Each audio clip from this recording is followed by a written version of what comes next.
Hey, bienvenue au podcast Dans la Chambre, une initiative de la Chambre de commerce et d'entrepreneuriat des sources. Podcast Dans la Chambre, moi je trouve ça cool. Je n'ai jamais parlé, mais c'est comme on est dans un mood dans la chambre. Là. J'ai le goût de me coller, même si on n'a pas le droit, là, avec les couvertes de plexiglas. Je suis super content d'accueillir deux super entrepreneurs. Moi, je les admire, ils sont hyper dynamiques dans la région. Pierre-Philippe Côté, Charles-Antoine Leblanc, de Virage Média et de plein de projets. J'aimerais ça le dire, projet 1606, le Beam. Studio Lenny. La Belle Étiquette. Ah, ça, je connaissais pas. C'est mon label de disque. Ah, voilà. Oui. Et chanteur, interprète, compositeur. En fait, c'est Virage Multimédia. J'ai dit quoi? Virage Média? Ouais. Oh, C'est multi. C'est multidimensionnel. Exact. C'est ça. Mais la bonne chose, c'est que tu vas l'expliquer, le multi, le pourquoi. Exact. Yeah. Puis en plus, vous êtes dans plein de projets vraiment, vraiment cool. Puis on va en parler. Puis c'est ça le but du podcast aujourd'hui. C'est de s'amuser, de jaser de notre parcours entrepreneurial. Mais aussi, s'il faut bifurquer, on le fera. Hein. Des fois, on parle de passion. De dans la chambre. Dans la chambre, voilà. Ben, je trouve ça cool que vous ayez un bar dans votre chambre, moi. Oui, hein? Je te félicite pour ta chambre, Yann. C'est vraiment convivial, c'est le fun. Ça, c'est ton lit qui est là d'habitude? C'est ta tête de lit, ça?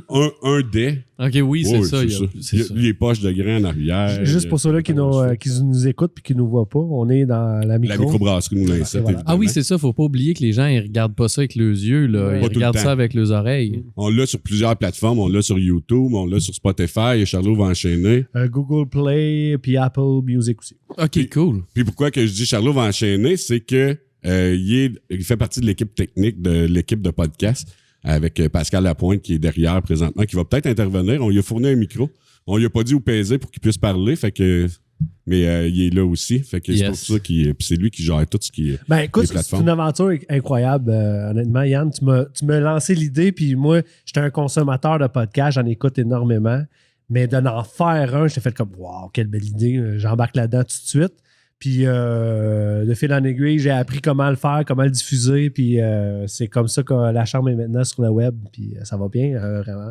On entend parler ici à la région beaucoup. Ben oui, puis ça rajoute une corde à ton arc. En plus. Dans le multimédia. Voilà. C'est ça le multimédia. C'est d'apprendre à tout faire. Tu sais. Entre autres. Et puis, sincèrement, c'est le premier depuis que les relâchements des trucs sanitaires, là, des conditions sanitaires, là, je m'ennuyais, moi, tout. Pour vrai, c'est vraiment le fun. C'était vraiment un manque. Quand je t'ai texté dans le temps des fêtes, là, c'était un manque. Là. On en avait 3 d'enregistrés. Puis là, j'étais comme, hey, là, ça me manque. Là, vraiment, c'était une aventure. C'était vraiment une expérience vraiment cool. Je suis votre premier depuis un bout. Là. Ouais. Depuis décembre, je pense. Ouais. Nice.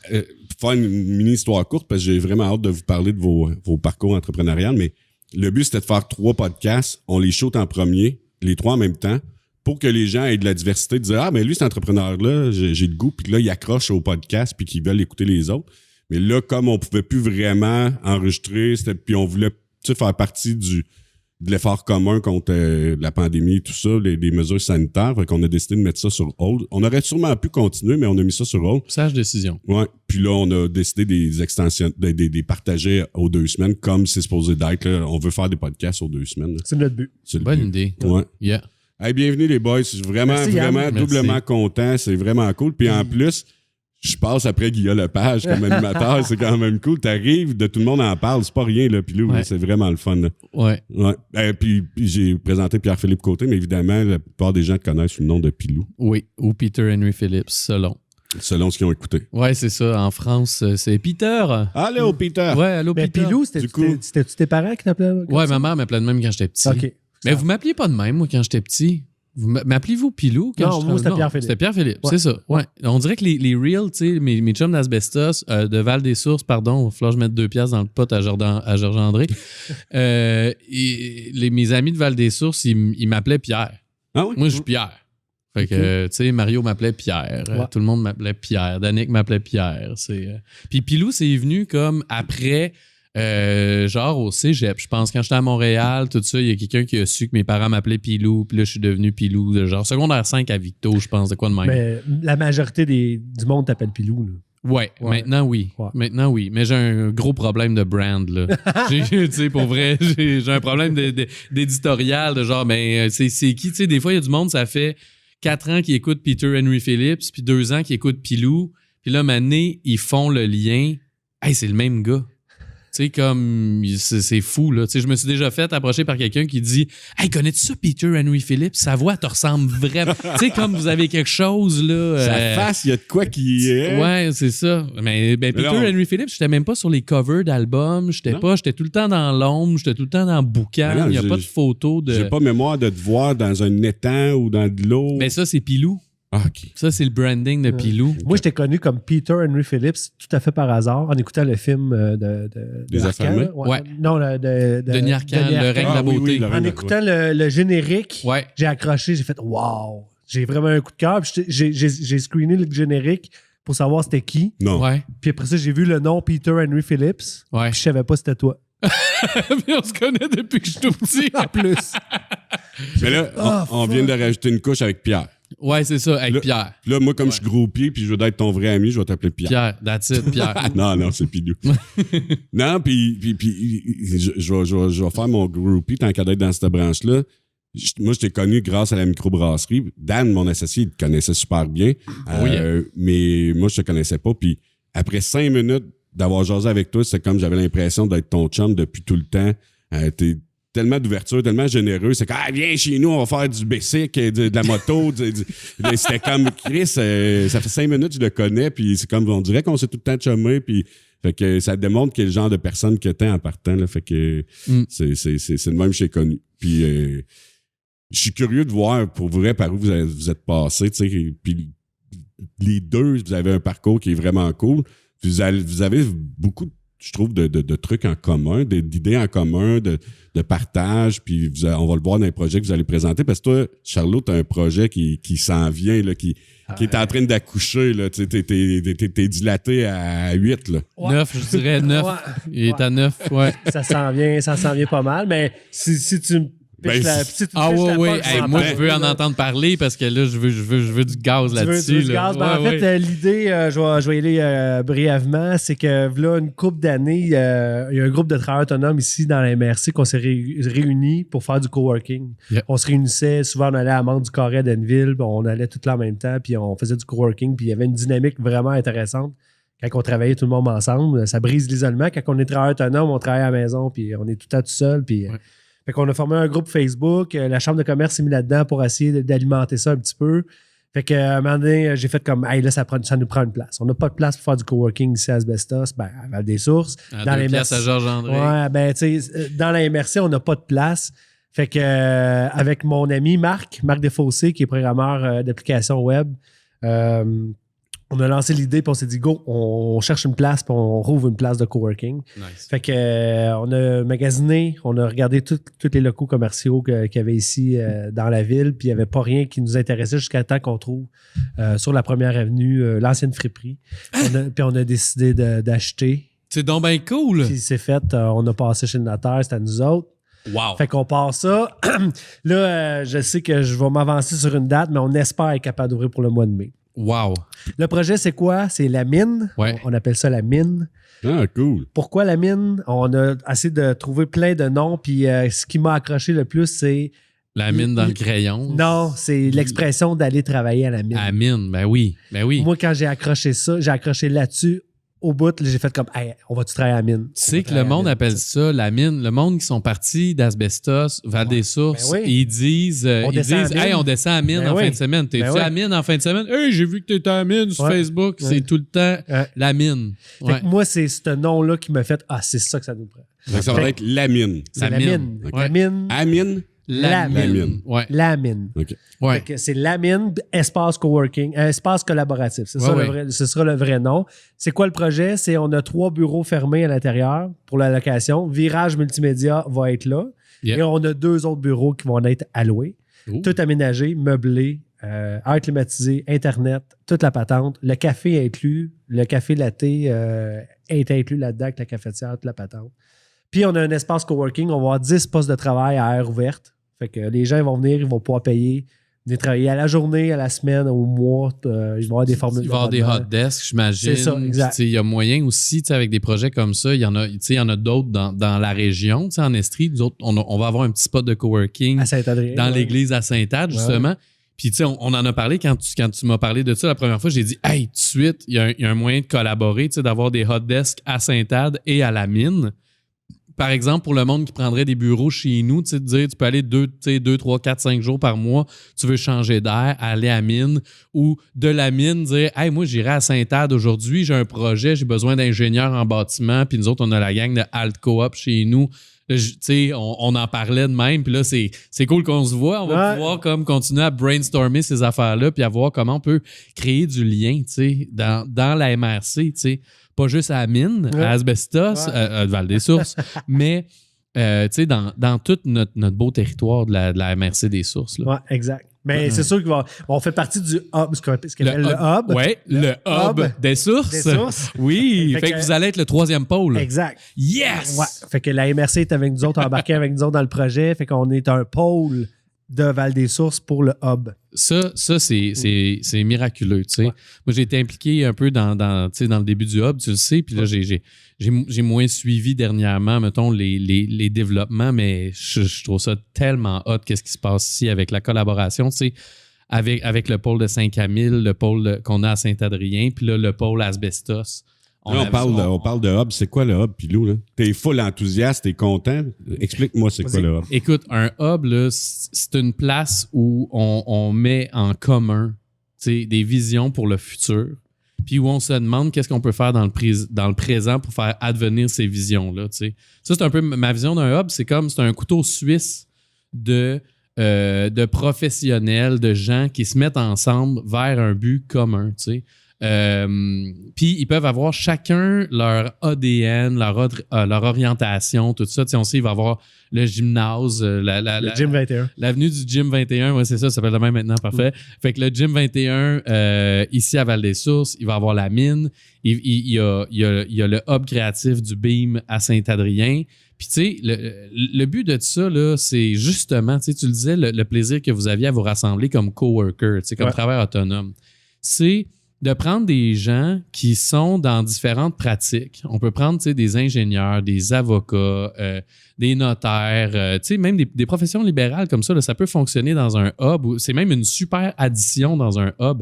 D'ailleurs, il faudrait demander à M. Chagnon s'il ne voudrait pas un hot desk à la mine.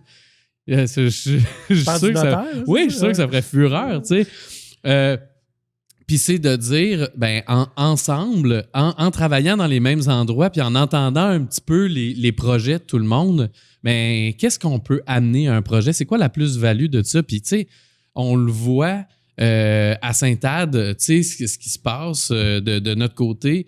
J'appelle des choses dans l'univers. Puis là, j'ai appelé dans l'univers que ça me prenait des ingénieurs. Parce que je commençais à avoir des idées qui étaient techniques, qui étaient technologiques. Puis j'ai clairement pas les connaissances pour aboutir ça ou amener ça où il faut que ça aille. Puis là, je me disais, ça me prend des ingénieurs en bâtiment, mécanique, informatique, tout le kit. Puis à un moment donné, une gang d'ingénieurs, une coop d'ingénieurs arrive de Québec par un contact commun qu'on avait qui est Indra Singh, l'artiste qui fait des sculptures. Indra, il me dit, il faut que tu parles à ces jeunes-là. Il dit, il faut qu'ils s'installent dans le coin. Ils cherchent une place à campagne, faire des mini-maisons, tout ça. Ça fait des années que je parle de mini-maisons, puis d'éco-villages, puis tout ça. Puis là, que moi, j'ai pas le temps de développer ça, mais eux, ils arrivent, puis ils disent, écoute, nous autres, on veut acheter ce terrain-là. Moi, j'avais déjà, tu sais, peut-être acheter ce terrain-là pour faire un éco-village de mini-maison. Fait que quand ils me parlent de ça, je dis, go, achetez-le, faites-le, installez-vous ici. Ça va être pratique d'avoir des ingénieurs. Puis là, maintenant, tu vois, ils s'installent dans notre cowork, puis ils s'installent ils vont avoir un bureau fermé dans l'église. Puis là, tout à coup, on a une firme d'ingénieurs qui font de l'urbanisme, ingénieurs civils, ingénieurs mécaniques, tout ça. À l'interne. Qui nous aident à développer des projets. Puis nous autres, on fait, hey, on a plein d'idées. Vous autres, vous avez plein de connaissances. On met ça en commun. Puis là, quand j'ai besoin de calculer une charge de structure pour l'église, je demande à mon chum Pierre-Luc, qui est ingénieur en bâtiment, il vient voir ça, il prend des photos, on fait 2-3 calculs, puis le soir même, j'ai un plan d'ingénieur signé, puis c'est la magie du hub créatif et du hub, en fait. C'est la mise en commun de toutes ces connaissances-là. Fait qu'un hub, c'est une grosse ruche. C'est comme... oui, c'est une ruche avec des ouvrières, là, avec des ouvriers, là, avec des abeilles dans tous les milieux. Puis le but, c'est de décloisonner le plus possible parce que un artiste ou tu sais, même un ingénieur va réfléchir un problème d'une certaine manière puis d'un certain angle avec un certain regard.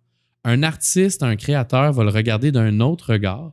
Puis si tu combines tous ces regards-là, ben là, tu as une vue 360, puis tu as une vue court terme, moyen terme, long terme possible. Puis moi, c'est ça que je trouve fascinant avec ce qui se passe dans notre région, c'est qu'avec des places comme la Mine, puis comme le Hub créatif du BIM, puis comme la gang à 5 à 1000, puis tu sais, Am-Sud, à un moment donné, il va falloir qu'on fasse de quoi, là, tu sais, il va falloir que... Tu sais, il se passe plein de belles choses à Am-Sud aussi. Saint-Georges, Watton, Danville aussi, tu sais, Danville au niveau culturel, tout ça, il y a quelque chose. On a Mais on se démarque vraiment dans la MRC par rapport à ça, la créativité. Exact. Puis c'est la stratégie d'ailleurs de la MRC de dire ici, on a du monde créatif, puis mettons ça en avant. Exact. Fait que, puis t'en es un fier porte-parole, t'es un ambassadeur incroyable, Pilou. Là, tu vends notre région, mais tu la vends comme on veut la vendre. Ben, tu sais, ça me fait plaisir que tu me dises ça, ça me fait chaud au cœur, puis je le prends avec humilité, mais moi, là-dedans, là, ce que je trouve beau, puis ce qui me fait capoter, c'est que les gens veulent venir ici, puis veulent revenir. Puis avant, tu sais, dans mon jeune temps, c'était on voulait s'en aller au en plus ville. crisse. En ville, là. Moi, je suis parti c'était Asbestos dans ce temps-là, j'ai le droit de le dire. Là. De toute façon, tu dois déjà 20-30 piastres. Ouais, c'est ça. Je t'envoie un 100 piastres, Georges-André. C'est pas un pot de vin, c'est pour toutes les fois que j'ai dit Asbestos. Le monde, quand j'étais jeune, il voulait s'en aller au plus crisse. C'était ça, là. C'était comme, je finis mon secondaire, je m'en vais au cégep à Sherbrooke, je m'en vais à Saguenay, je m'en vais à Montréal. Puis, on a une vague, là, de gens qui viennent de Montréal, qui viennent du Saguenay, qui ne connaissaient pas notre région, que là, ils découvrent notre région. Puis, ils la découvrent grâce au Moulin 7. Moi, j'étais à Montréal, au frigo de Bacchus, à 9e Avenue. Puis, je rentre là, puis je vois la bière du Moulin 7, puis je suis comme « Wow! » Pas une Moulin 7, mais ça sur le comptoir. Puis là, il y a une fille qui est là, qui me sert, nanana. Elle dit « Ah ouais, c'est nouveau, nanana, c'est le fun. Ça faisait pas longtemps que vous étiez rentré là. » Puis là, je dis « Ah ben... » Tu sais, moi, vous me connaissez, là, je commence à jaser avec. Puis je suis comme, ben oui, je viens de là, c'est des chums à moi, je vais en prendre 6, let's go. Puis là, on commence à jaser. Ben, crime, 2 semaines après, cette fille-là est dans une visite pour ma région, voyons. Mon avenue, ma région. Ouais, Place aux Jeunes? Place aux Jeunes. Ben, c'est ça, Place aux Jeunes. Fait, elle est dans une visite de Place aux Jeunes, dans un séjour exploratoire avec son chum, Enzo. OK? Puis là, ils viennent à Saint-Adrien, à l'église, visiter le hub créatif. Puis j'y regarde dans le groupe, puis je fais comme... Je te connais, toi. Si Paul, elle me dit de quoi, elle? Voyons donc. Puis là, je vais la voir, puis là, elle dit... Hey, elle dit, t'es-tu venu au frigo de Bacchus il y a 2 semaines, toi? Puis elle dit, là, je viens de me rendre compte, le Moulin 7, c'était Asbestos chaque côté, nanana. Puis là, je fais comme, ben oui, j'ai dit, c'est avec toi que j'ai jasé une demi-heure à la caisse, tu sais, de comment c'était hot la bière, puis que notre région, en tout cas, fallait checker ça. Elle dit, ben oui, elle dit, tu m'as tellement craqué, on s'est inscrit à un séjour exploratoire, puis on est là, puis on veut faire le move en région. Puis je suis comme, ben voyons donc. Puis ils l'ont fait. Oui, puis là, ils l'ont fait. Ils habitent à 5-000 maintenant. Enzo, justement, en multimédia, c'est un des tops à 5-000. C'est un crinqué. Il est geek, il connaît toutes les sortes de micros, de caméras, de n'importe quoi. Je veux dire, il est fiable, il est le fun. Puis là, je suis comme, waouh, c'est exactement ça. Mais la pandémie a juste amplifié tout ça. Là. Ouais. Mais je pense que les autres, ils étaient même pré-pandémie, tu sais. Ouais, mais depuis la pandémie, le monde, il sort de la ville. Ah oui. Mais c'est juste bénéfique pour les régions, on s'entend. C'est clair. C'est juste bénéfique. Moi, ça fait juste 9 ans, je le dis. Je suis comme, qu'est-ce que vous faites à Montréal? Vous venez d'allumer. Venez-vous-en, on a la fibre optique, on a des beaux bars, on a comme tout ce qu'il faut. Là, mais je rejoins Charlot, tu sais, t'as une certaine notoriété, t'as plus de contacts. T'sais, nous autres, on le fait par notre produit.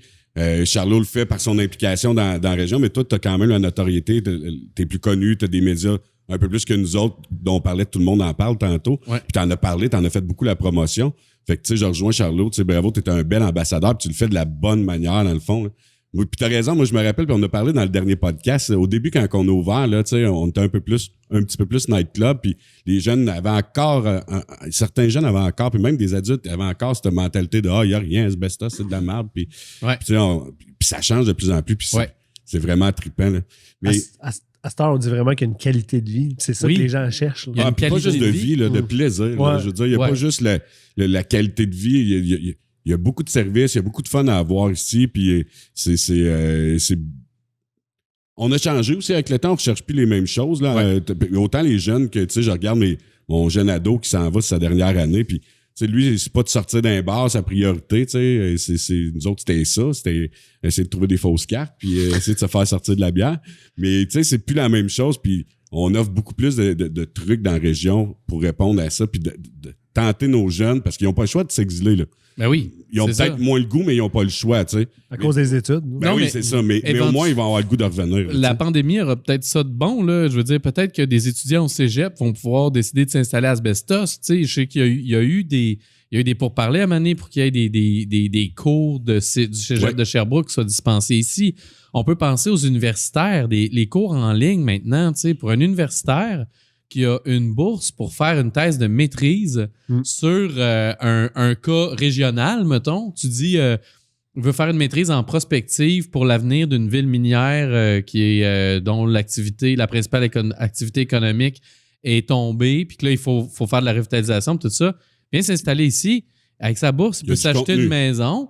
Il peut faire ses 2 années d'université, de maîtrise. Il peut venir travailler à la mine. Il peut venir écrire sa thèse à la mine. Écoute, non, mais tu sais, c'est vraiment ça qu'il faut repenser, tu sais, les modèles. Puis ce que je trouve qui est intéressant, c'est que cette pandémie-là nous force à trouver des nouveaux modèles et aussi nous fait une prise de conscience puis une claque à tout le monde de voir à quel point on est interreliés, autant localement qu'internationalement.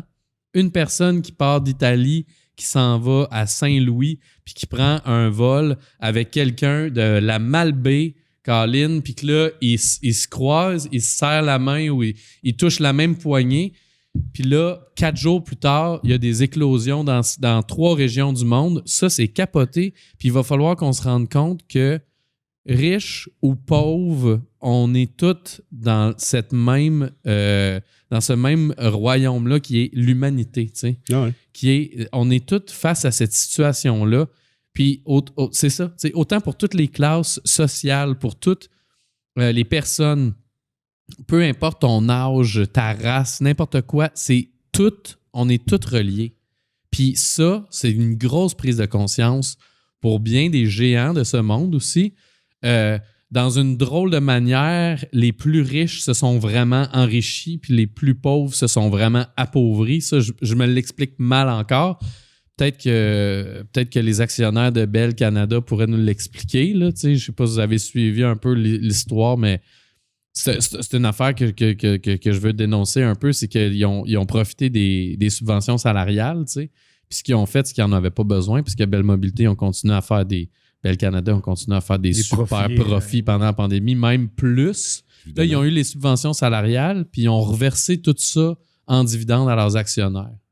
Ça, c'est dégueulasse. Puis là, on regarde une organisation comme nous autres, le BEAM, le Hub créatif de Saint-Adrien. On a fait la demande, puis là, il y avait un genre de délai, une différence de 9 jours pour les DES. Puis là, on n'a pas droit. Puis là, ça nous met dans la marde de 150 cas. T'sais.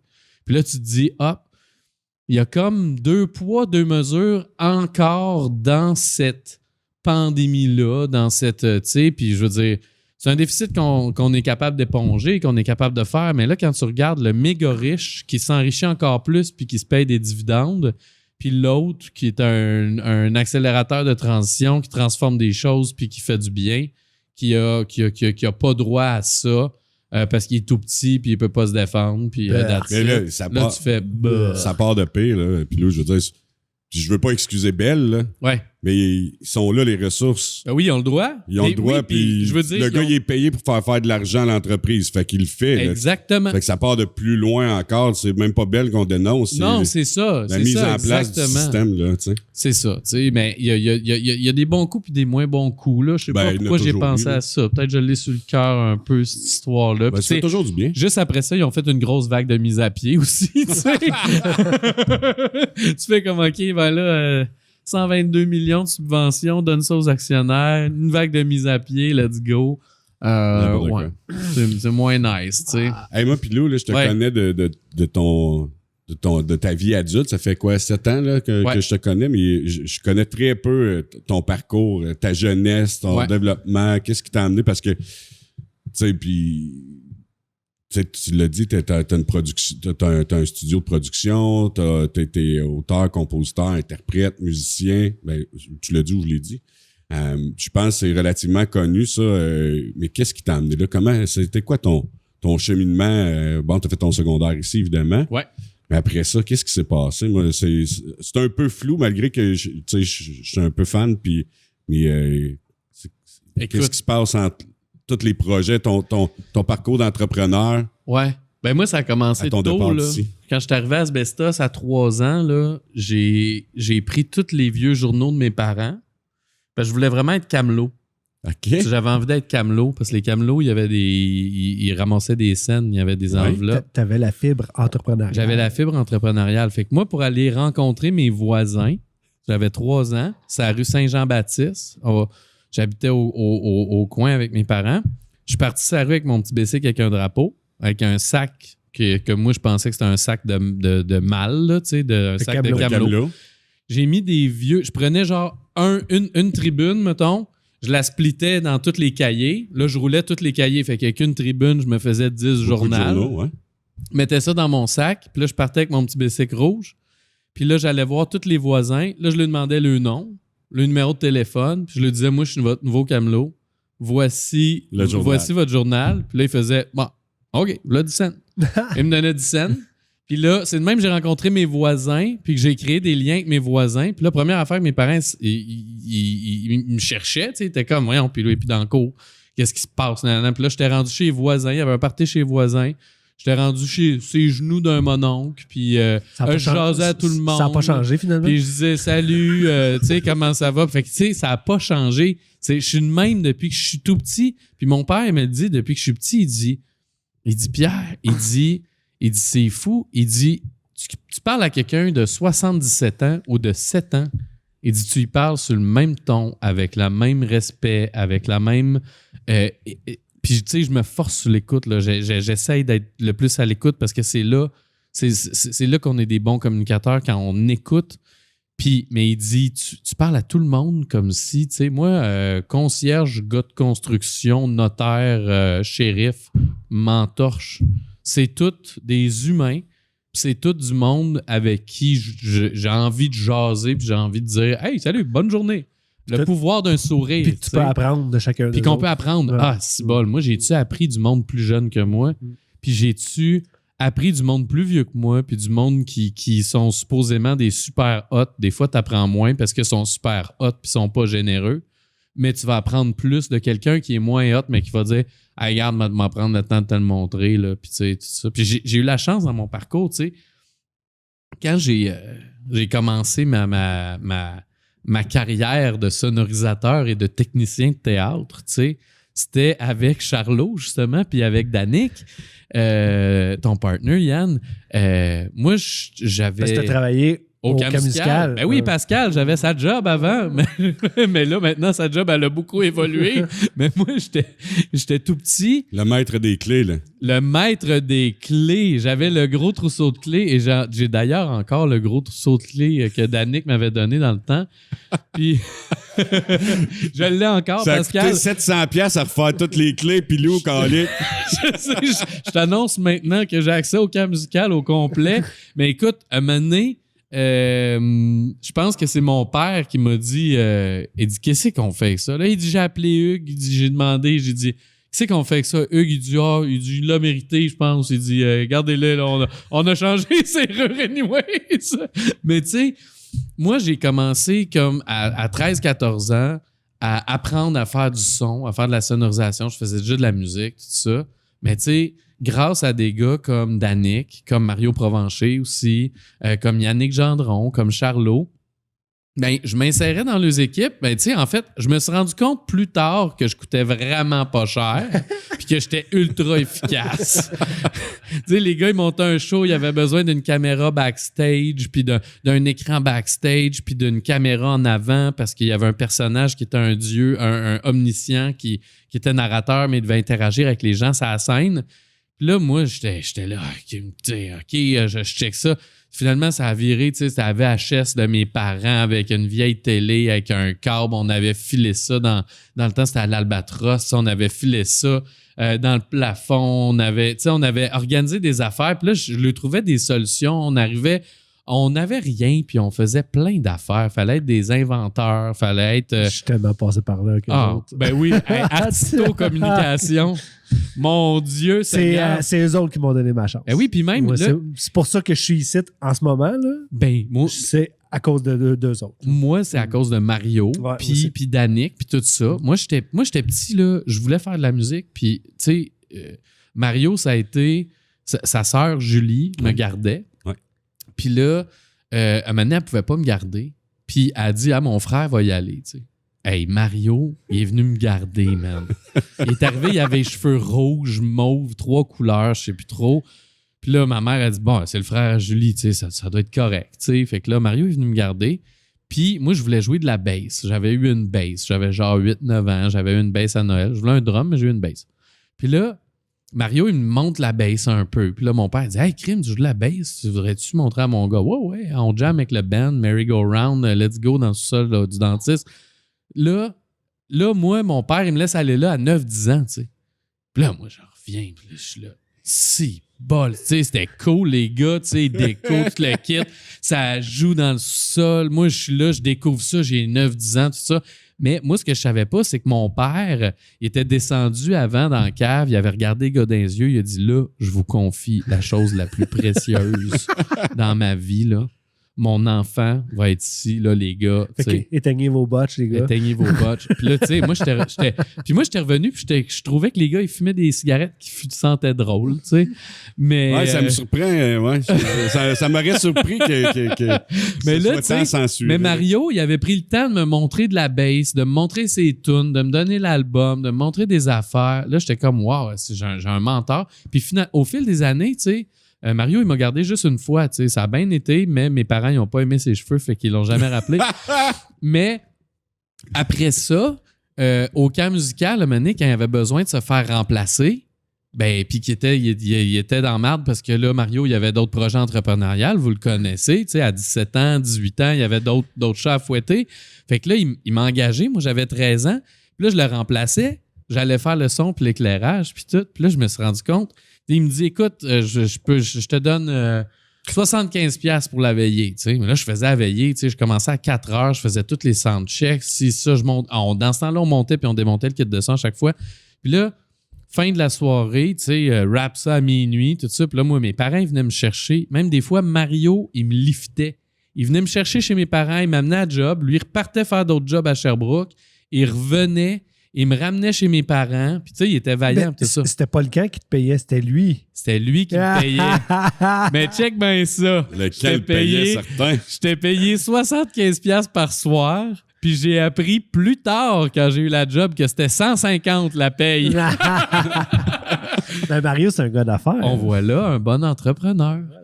Et puis, tu sais, puis j'ai fait des étés au camp musical. Je veux dire, c'était magique, là. Tu sais, j'accompagnais, tu sais, je faisais le son, puis l'éclairage, puis en plus, j'étais campeur parce que je faisais de la musique. Fait que, tu sais, j'avais ma double tâche, tu sais. T'as fait le camp musical? Ah, j'ai fait le camp musical. Puis, fait que je travaillais au camp musical à l'année, tu sais, qu'il y avait des réceptions, des affaires. Les gros parties de Magnola, là, quand Magnola roulait dans le temps, là, puis que tout le monde avait déménagé leur maison de Murdoch, puis que c'était la folie, là, de, tu sais, mais moi, je disais à mes parents, vendez à la maison, c'est le temps, vendez à la maison. Ma mère, elle voulait déménager à Sherbrooke, là. Puis là, je disais, là, c'est le moment, là, si vous avez une fenêtre d'opportunité.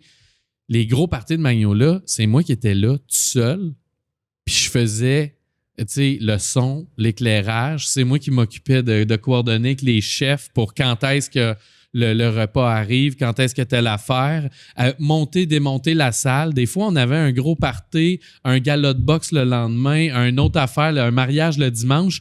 Je me tapais tout ça. J'ai fait maintenant un chiffre de 33h30 à 14-15 ans. J'étais déchaîné. Mais ça, c'est grâce à Mario. Ouais. C'est grâce au fait qu'ils m'ont fait confiance. Puis aussi, tu sais, c'est la vision de notre préfet puis de notre maire, Hugues, tu sais. Il faisait confiance aux jeunes. Il nous donnait le pouvoir. Il disait, écoute, toi, là, t'es bon, T'as du potentiel. t'as du potentiel, vas-y. Fait que maintenant, moi, j'ai 14-15 ans, puis il y a la Fédération des coops métro du Québec qui débarque pour une fin de semaine. Puis je deal avec le président de la Fédération coop métro. J'ai 14-15 ans, puis dans ce temps-là, je portais des suits and tie, là. Tu sais, je me mettais un costume, j'avais une cravate, puis j'étais là. Pour vrai? Ah, je m'attachais les cheveux. J'avais mon set de clés, puis mon suit and tie, puis mes petits souliers noirs cirés de concert de l'harmonie. Puis là, je m'habillais propre, puis là, c'était bonjour, puis c'était moi qui faisais l'accueil des groupes, puis le truc. Puis écoute, je me rappellerai toujours, un moment donné, toute la fin de semaine, j'avais été super vaillant, puis je m'occupais des affaires, puis ils venaient me voir. Puis là, tu sais, je sais pas si c'était pour me faire plaisir, mais tu sais, il me faisait sentir comme si, tu sais, c'était moi qui étais le coordonnateur in charge, genre, là. Puis là, il vient me voir à la fin de semaine, le président de la coop métro, puis il me donne un 50$. Un vrai 50$. Puis il dit merci. Tu sais, t'as été là pour nous autres toute la fin de semaine. On a eu du service A1. Là, tu n'as-tu donné 25 à Mario? Eh, Chris, non.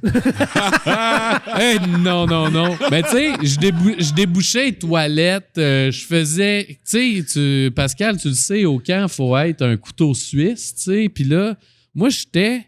S'il y avait un problème, il y avait juste une solution. Fait que j'ai appris à être en mode solution jeune. C'est une école que tu as eue, là. Parce que moi, je voulais pas décevoir Hugues. Ouais. Tu veux pas décevoir Hugues Grimard. Puis Pascal est en arrière et qui te comprend, là. Non, mais tu ne veux pas. Parce que Hugues a cette rigueur-là aussi. Puis je pense que c'est pour ça qu'il est rendu là. Puis je pense que c'est en grande partie aussi dû à sa vision que notre région est rendue là. C'est que Hugues, nous autres, là, quand ça marchait pas puis les affaires allaient pas assez vite, il venait puis il le faisait à notre place puis il le faisait mieux puis il le faisait 2 fois plus vite. Fait que ça, moi, j'ai appris ça, là. C'est comme, tu veux pas que le boss vienne faire ta job dans ta face 2 fois plus vite et mieux que toi. C'est clair. Fait que, tu sais, arrange-toi pour que ça marche. Puis ça, je l'ai appris, c'est ça, de 13 à 17 ans, en travaillant là, ça a été une école pour moi, là. Les gars, si vous me permettez. Oui, vas-y, Pascal. Cette semaine, on est dans la semaine de la persévérance scolaire. Puis je pense qu'en fait, tu parles d'une job étudiante. Puis ce qu'on peut dire aux jeunes, en fait, c'est en tant que jeune du secondaire ou en tant que de s'impliquer puis de se trouver un travail, tu vois, comme toi, tu nous mentionnes que ça a changé ta vie. Ouais. D'avoir été à 14-15 ans, d'aller chercher un travail. Donc, en cette semaine de persévérance scolaire, on invite les jeunes qui écoutent le podcast à appliquer sur des jobs puis à essayer d'aller, développer leur talent, en fait. C'est vraiment ça qui arrive, là. Mais bon lien. Ouais. Non, Pascal, tu m'impressionnes. Je suis là, puis je vous écoute, mais je suis captivé. Ouais, mais... Ça a été l'étincelle, c'était la bougie du reste de ta carrière, là. Ben oui, c'est ça. Puis tu sais, en même temps, on parle de persévérance scolaire puis tout ça, mais tu sais, moi, pendant que je travaillais au camp, mettons, les soirs, les fins de semaine, tout ça, ben j'étais aussi sur le conseil étudiant à l'école, à partir de secondaire 1 ou 2, je pense, jusqu'au secondaire 4. J'étais sur le conseil d'établissement aussi de l'école. Ouais, surpris. J'étais dans l'harmonie. d'Asbestos. Oui, parce que la musique elle faisait partie de ta vie à ce moment-là aussi. Ouais, tous les jours, je revenais de l'école puis je jouais 2-3 heures de guitare dans le sous-sol. Puis à cette époque-là, c'était vraiment la guitare, avant la contrebasse, puis toute la musique je jouais classique. Pas de contrebasse dans ce moment-là, tu sais. Mais le classique est arrivé quand là-dedans? Ben, c'est arrivé au camp musical, justement. J'étais là comme employé, comme accueil des groupes puis technicien. Et puis, l'école Le Boisé de Victo sont venus faire une semaine intensive. Puis moi, j'étais là pour les aider puis les accompagner dans leur semaine puis m'assurer qu'il manque de rien puis que tout était correct. Puis, il n'y avait pas de contrebassiste dans l'harmonie. Puis là, j'ai dit... Puis, je pense qu'il y avait un contrebassiste qui était supposé être là, mais il n'était pas là. Puis il y avait un prof de contrebasse qui était là, Jean-François Martel. Puis il y avait une contrebasse. Puis il y avait, je pense, la contrebasse de l'harmonie était là. Tu sais, comme toutes les étoiles étaient alignées. Moi, j'ai fait « Ah, je joue de la bass. Je pourrais essayer ça. » Puis là, Josée Crête, la prof qui était en charge au Boisé du concentration musique, elle dit « Crime, elle dit on n'a pas de contrebassiste à l'école. Elle dit « Tu pourrais venir faire ton... Tu sais, là, j'étais en secondaire 3, je pense. Elle m'avait offert de venir faire mon secondaire 4 en concentration musique. Puis là, j'étais comme pas Mais prête. Tu l'avais-tu facile? Ça allait-tu bien? J'avais jamais joué de bass, mais là, j'étais comme, vu que je jouais de la bass électrique, j'ai pogné à contrebasse, 2-3 heures de cours, puis là, ça y allait, là. Wouhou! J'aimais ça. Puis c'est l'affaire la plus tough que j'ai jouée dans ma vie. Ben, ça a été ton contact avec la musique classique? Ça a été mon contact avec la musique classique. Ben, tu sais, j'ai fait du violon avec M. Joubert quand j'étais petit à 6-7 ans, là. Mais il s'est vite rendu compte que je faisais juste regarder ses doigts puis écouter ce qu'il faisait puis reproduire, là. Tu sais, parce que moi, la musique, ça a toujours été L'oreille. Naturel puis à l'oreille. Fait que je jouais du piano depuis que j'ai 3-4 ans, tout à l'oreille, puis je savais pas ce que je faisais. Après, j'ai joué de la guitare, tu sais. Je voulais une guitare électrique. Mon père m'a donné une guitare avec des cordes de nylon, ça d'autres. Puis il m'a dit, apprends les barrés. Puis quand tu vas être capable de faire des barrés là-dessus, là, tu auras une guitare électrique. Puis tu sais, ça a été ça. Le camp musical, là, tu sais, oui, j'aimais ça, là, mais la réalité, c'est que je voulais m'acheter un drum puis un motocross, là. Il y avait 2 raisons à ça, là. Dan m'en a parlé tantôt. Il dit, Pilou, il tripe sur une motocross. Si tu veux une passion de quoi qu'il aime, il l'a dit quand il était jeune, lui, il travaillait pour un drum puis un motocross. Fait que c'est vrai, le Dan m'en a parlé tantôt avant que t'arrives. Pour vrai, moi, de 3 ans à 13 ans, j'ai demandé à Noël puis à ma fête un drum puis un motocross. C'était les 2 affaires que je demandais. J'ai jamais eu ça. T'as eu un VHS puis une base. Ouais, genre. Puis à chaque fête, je me disais, tu sais, je recevais mon cadeau. Puis là, j'étais content. J'étais genre, hey, merci vraiment pour le chandail. Puis là, je me disais, hey, ils m'ont vraiment eu. Non, moi, je me disais, ils m'ont vraiment eu. Ils jouent bien la comédie. Le motocross est en arrière. Le motocross s'en vient, ça flotte. Check bien ça. Check bien ça. Là, moi, j'attendais. Je checkais à la fenêtre. J'étais comme, mais c'est long avant qu'il arrive le vrai cadeau. Hein? Puis là, jamais. Mais à 13 ans, j'ai travaillé au camp tout l'été, comme un fou.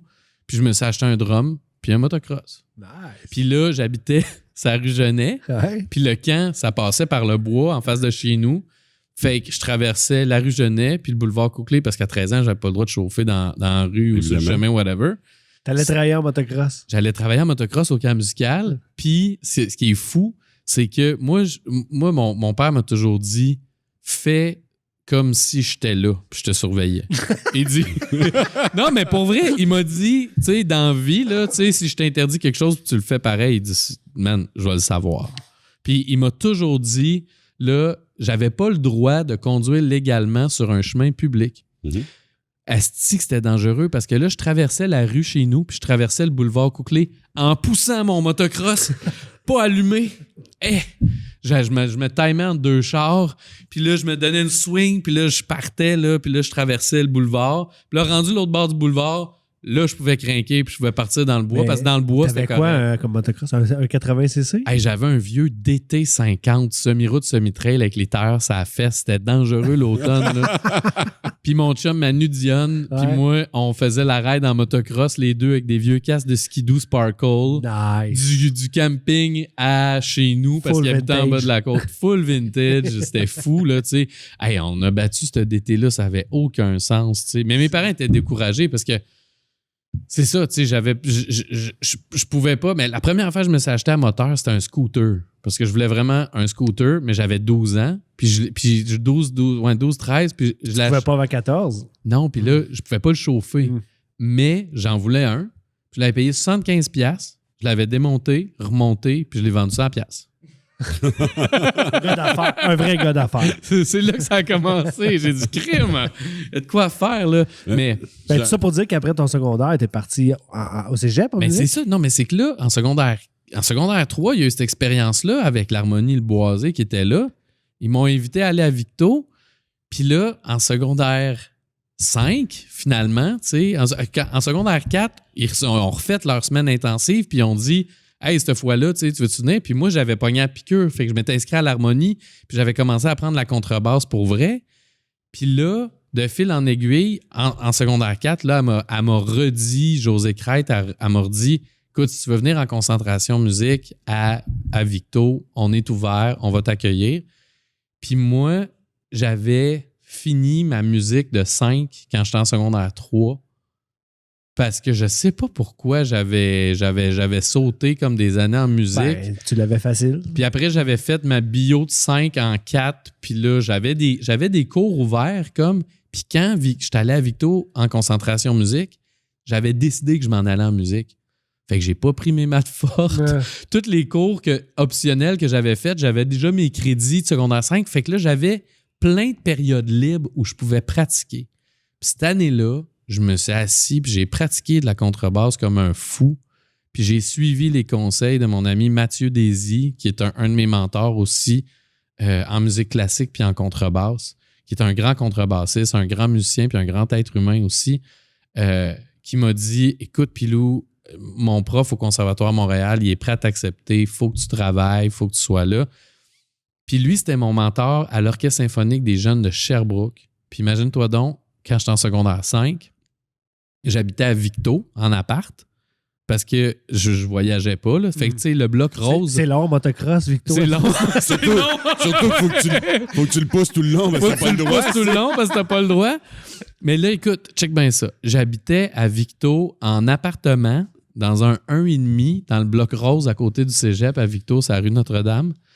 Ma mère, elle ne savait pas, mais tous mes co-pensionnaires sur l'étage, c'était des ex-détenus, tu sais. Fait que j'ai appris beaucoup là-dessus, puis je me suis dit, moi, je me ramasserai jamais en prison. Et puis là, j'étais sur mon étage, dans mon 1,5, dans mon appart à Victo, puis je voulais jouer à l'Orchestre symphonique des jeunes de Sherbrooke, mais les répètes étaient le lundi soir à Sherbrooke. Puis, il fallait que ma mère parte. Ça, c'est de la dévotion d'une maman, là. Ma mère, elle partait d'Asbestos. Elle finissait le travail plus tôt. Elle venait me chercher à Victo. Elle m'amenait à Sherbrooke. Je faisais ma répète d'orchestre symphonique. On mangeait un lunch. Elle revenait me porter à Victo, puis elle retournait à Asbestos à tous les lundis. Wow. Sans ça, j'aurais pas rencontré Mathieu Désy. J'aurais pas joué à l'Orchestre symphonique des jeunes. J'aurais pas eu la piqûre pour le classique. J'aurais pas rencontré toutes ces belles personnes-là qui m'ont fait cheminer. Puis c'est ça, rien de ça serait possible. J'aurais pas été au Conservatoire à Montréal. Tu sais, tout ça, tu sais, c'est des opportunités, puis c'est des gens qui au bout du compte, t'as gagné ta vie en jouant de la contrebasse. Oui. Moi, j'ai fait de la contrebasse classique au Conservatoire de Montréal. Après ça, 1 an à Montréal. Après, j'ai eu une bourse pour aller au Glen Gould School of Music au Conservatoire Royal du Canada à Toronto. Full scholarship. Là-bas, je travaillais comme contrebassiste au Georgian Bay Symphony, qui est un équivalent de l'Orchestre symphonique de Sherbrooke ou de Drummond ou de Trois-Rivières, mais dans le nord de l'Ontario, tu sais, autour de Toronto. Je faisais des gigs là-bas. Tu as appris l'anglais aussi en même temps. À 18 ans, c'est ça.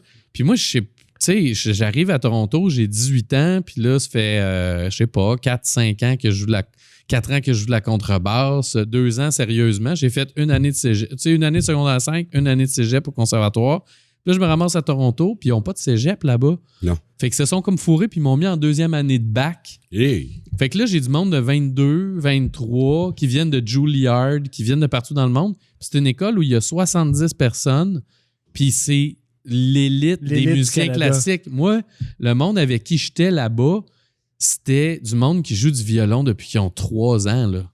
Puis qui font du solfège puis de la dictée depuis qu'ils en couchent aux fesses. Tu tentais-tu... J'étais intimidé, mon gars, là. Moi, j'étais le nono qui arrive puis c'est rien.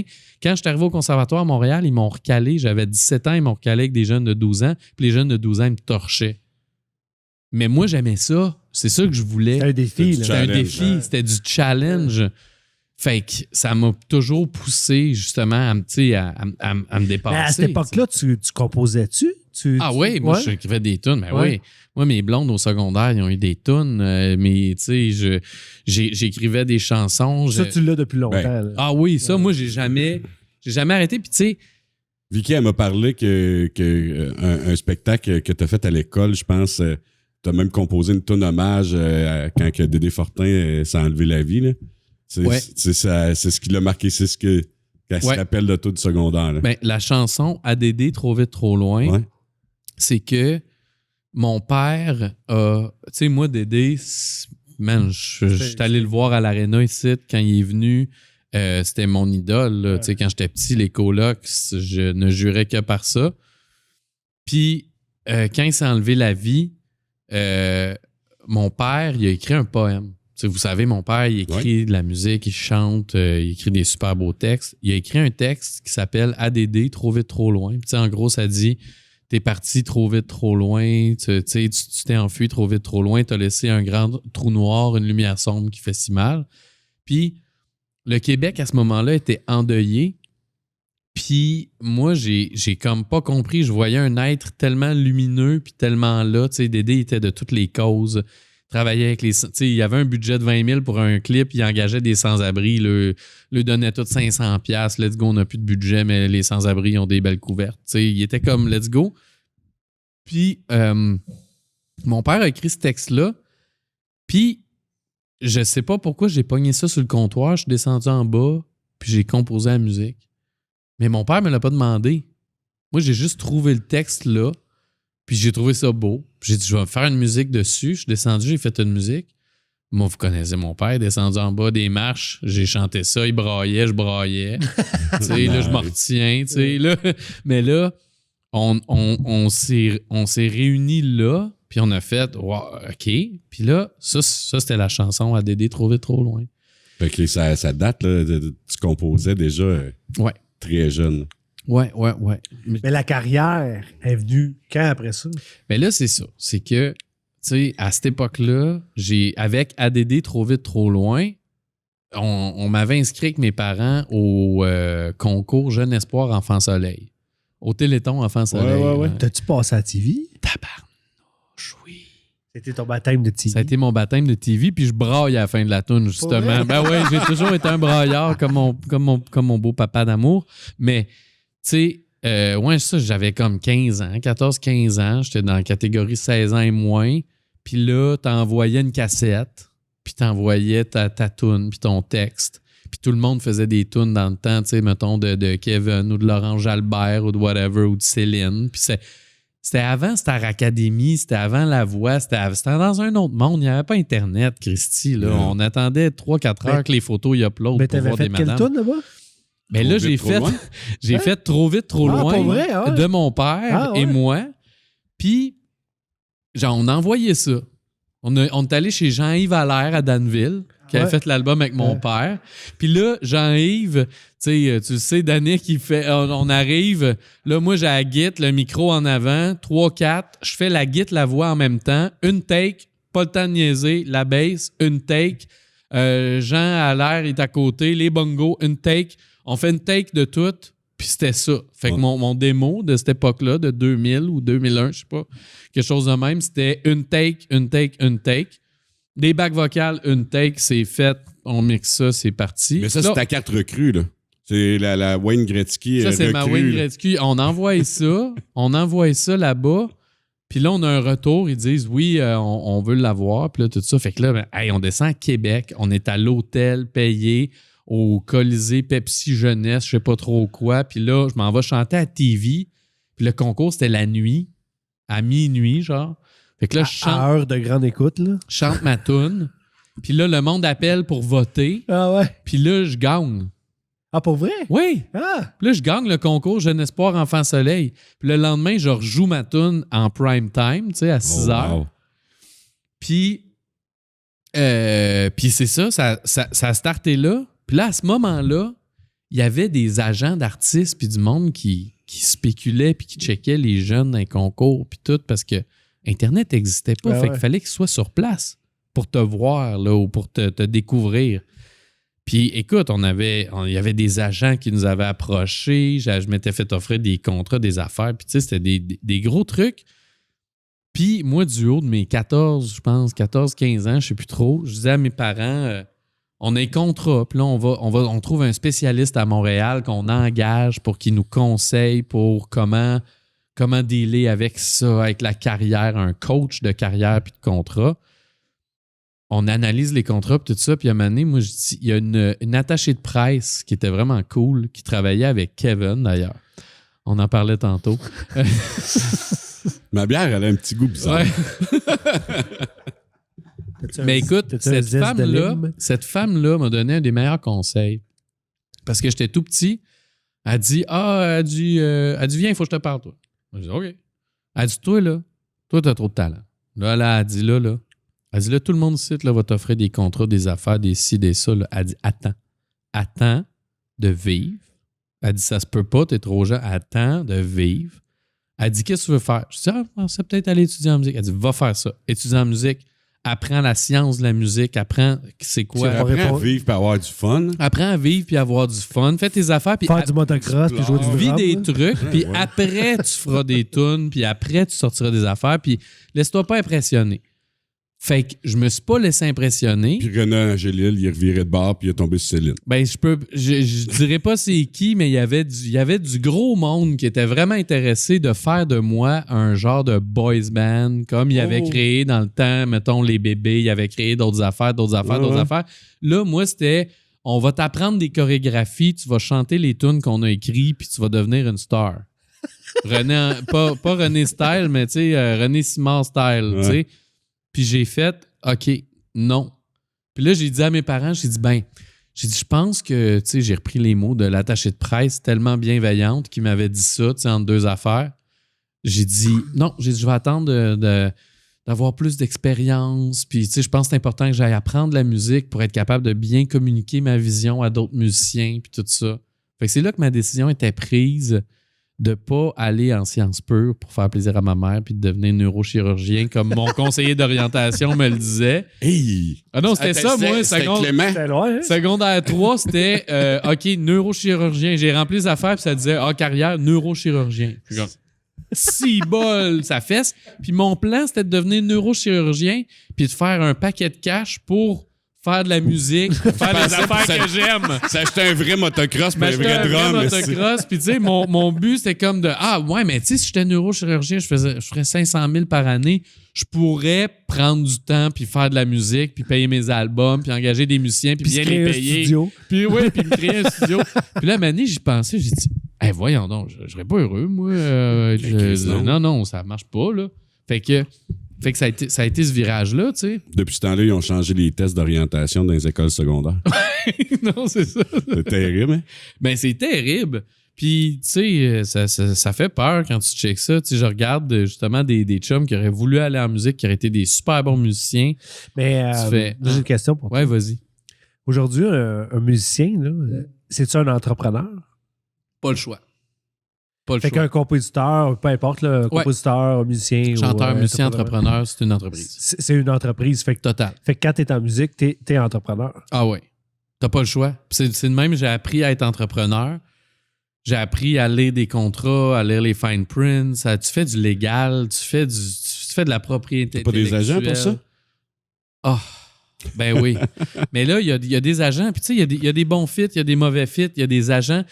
Tu sais, dans le milieu de la musique, tout le monde, il y a plein de super bonnes personnes compétentes dans ce milieu-là. Là, j'imagine. Mais il y a aussi beaucoup de monde que, Chris, ça n'a pas marché en nulle part. Puis là, moi, crime, ça me tente, agent d'artiste. Moi, je vais faire ça, moi. Moi, je suis agent. Puis là, ça prend une carte d'affaires, un beau site web, puis t'es agent. Mais Chris, t'es pas... ça s'improvise pas, puis ça se fait pas, puis c'est ça. Tu sais, j'ai beaucoup d'expériences, mettons, qui me permettent aujourd'hui de bien lire des choses. Puis, tu sais, comme entrepreneur, des fois, il y a des blind spots. Là, je me fais encore fourrer des fois sur des affaires là, que tu fais « Ah ouais, on a signé ça, hein? Oh, palais. » Mais faut pas se laisser abattre, faut s'essuyer puis recommencer, puis se dire le prochain sera négocié plus serré. Tu sais. Moi, tu sors de l'école, là tu fais de la tournée, puis t'as accompagné quand même des très bonnes chanteuses, musiciennes. T'as même été en Asie, si je me trompe pas. Oui. Ben, tu sais, quand je suis allé en Asie, là, c'est là que j'ai décidé de faire le move, de m'en aller de la ville, puis de refaire un move en campagne. Puis, qu'est-ce qui a amené ce déclic-là? Parce que je l'ai lu, je l'ai entendu. Mais qu'est-ce qui a fait ce déclic? T'es en Asie, tu fais des shows, t'accompagnes qui? J'accompagnais Marie-Jo Thériault à l'Exposition universelle en 2010 à Shanghai. Fait que là, on est 3 semaines à Shanghai. C'est trippant, là, je veux dire. C'est écœurant. C'est écœurant. Moi, c'était une des super expériences de vie. Puis ça a été une expérience transformative pour moi parce que j'avais un train de vie qui allait très, très vite à Montréal parce que à ce moment-là, j'ai 25 ans, 24 ans, 24-25, puis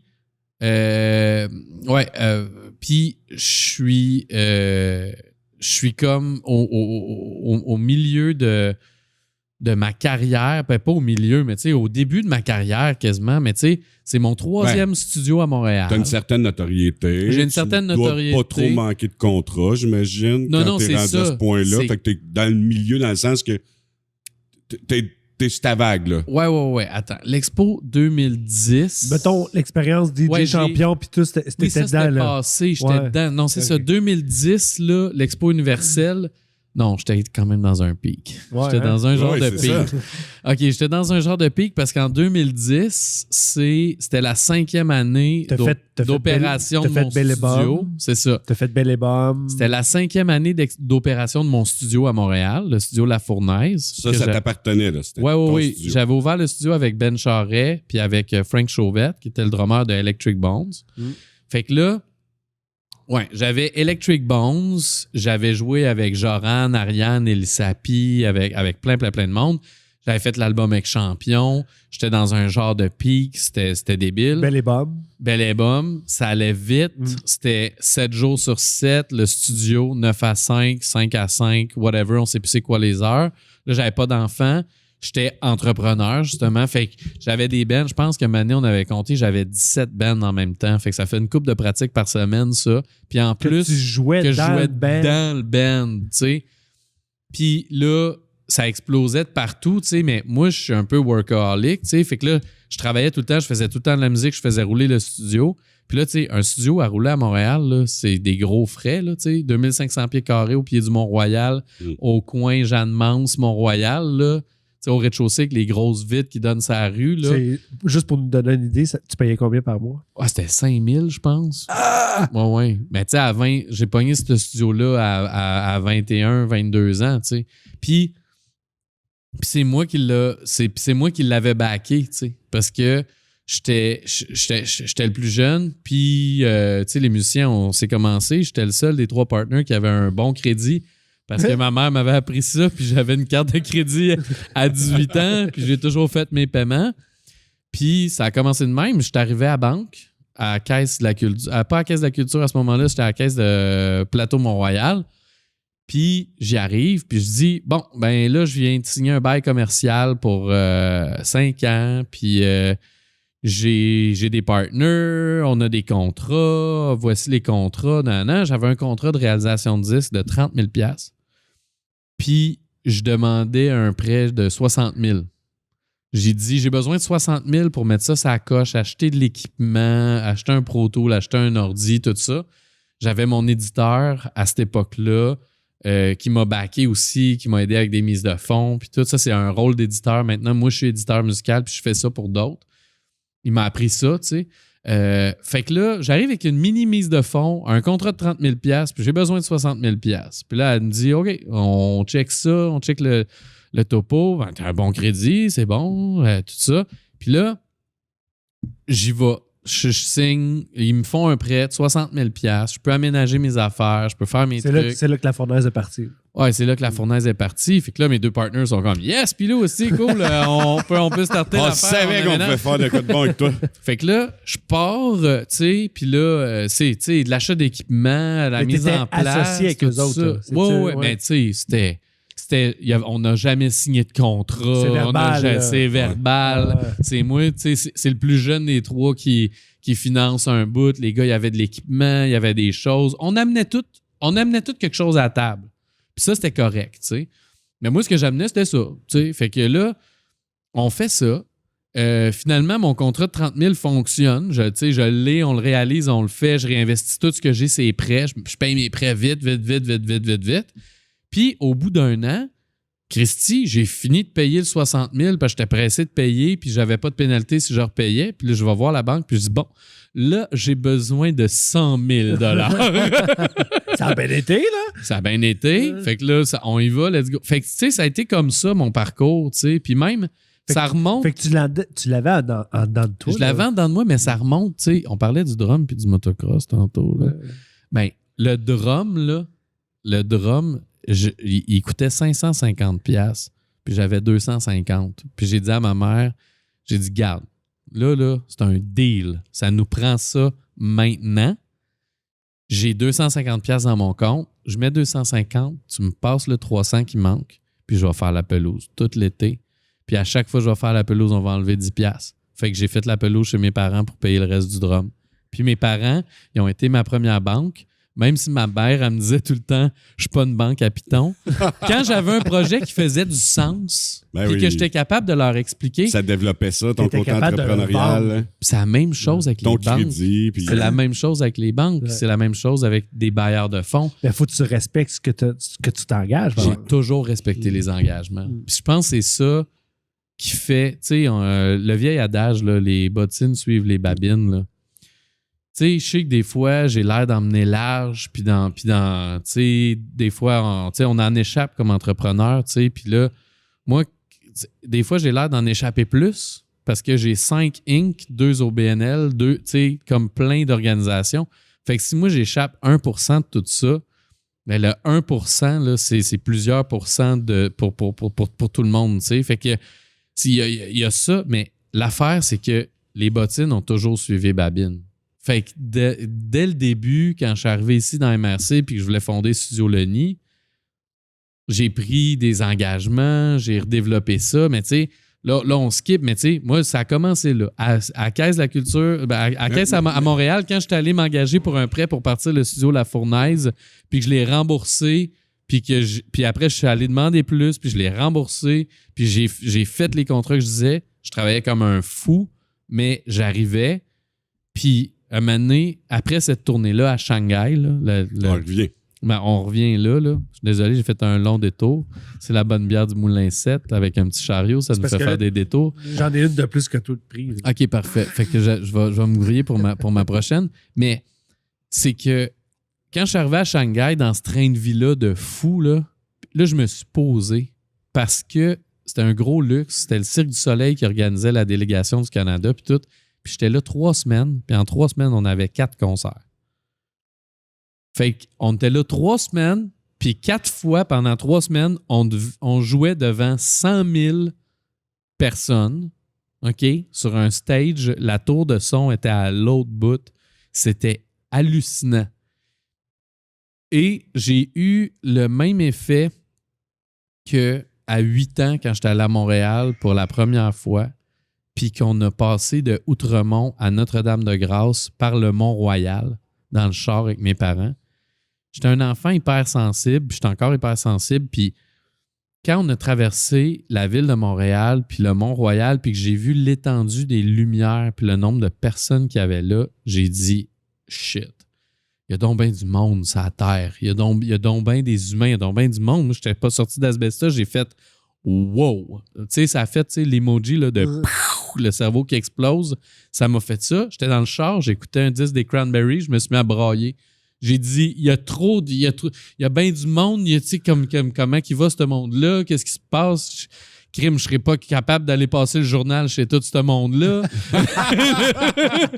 Là, je me suis dit, ah mon Dieu, tu sais, les camelots à Montréal doivent capoter. Mais j'ai vraiment une prise de conscience, puis à Shanghai en 2010, j'ai eu ça aussi, parce que là, j'étais 3 semaines dans... Tu sais, quand tu es dans la délégation du Canada, dans des affaires de même, un peu diplomatiques, tu es en Chine, tout, tu es invité à des 5 à 7 corporatifs, gouvernementaux à tous les jours. Puis là, ils veulent montrer, ils ont des artistes. Tu sais, le Canada, ses artistes, puis ils veulent créer des liens, puis tout ça. Il y a des gens d'affaires, il y a tout ça. Puis, écoute, un soir, on se ramasse dans un 5 à 7, on soupe, puis on était avec la famille Desmarais, avec Denis Arcand, avec un autre, parce que tout le monde est dans la même... Un coup que tu es rendu en Chine dans une prod internationale, tout le monde fait partie de la famille, là, tu sais. Fait que là, eux, tu sais, on travaillait avec le chef d'orchestre, M. Tremblay, qui dirigeait l'orchestre de Shanghai pour des concerts. Il y avait l'orchestre des jeunesses musicales du Canada. Il y avait comme plein d'affaires mélangées.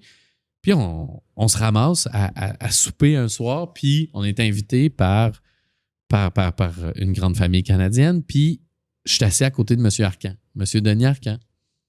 Puis c'est un peu pourquoi je pense que des années plus tard, j'ai fait la musique de son film.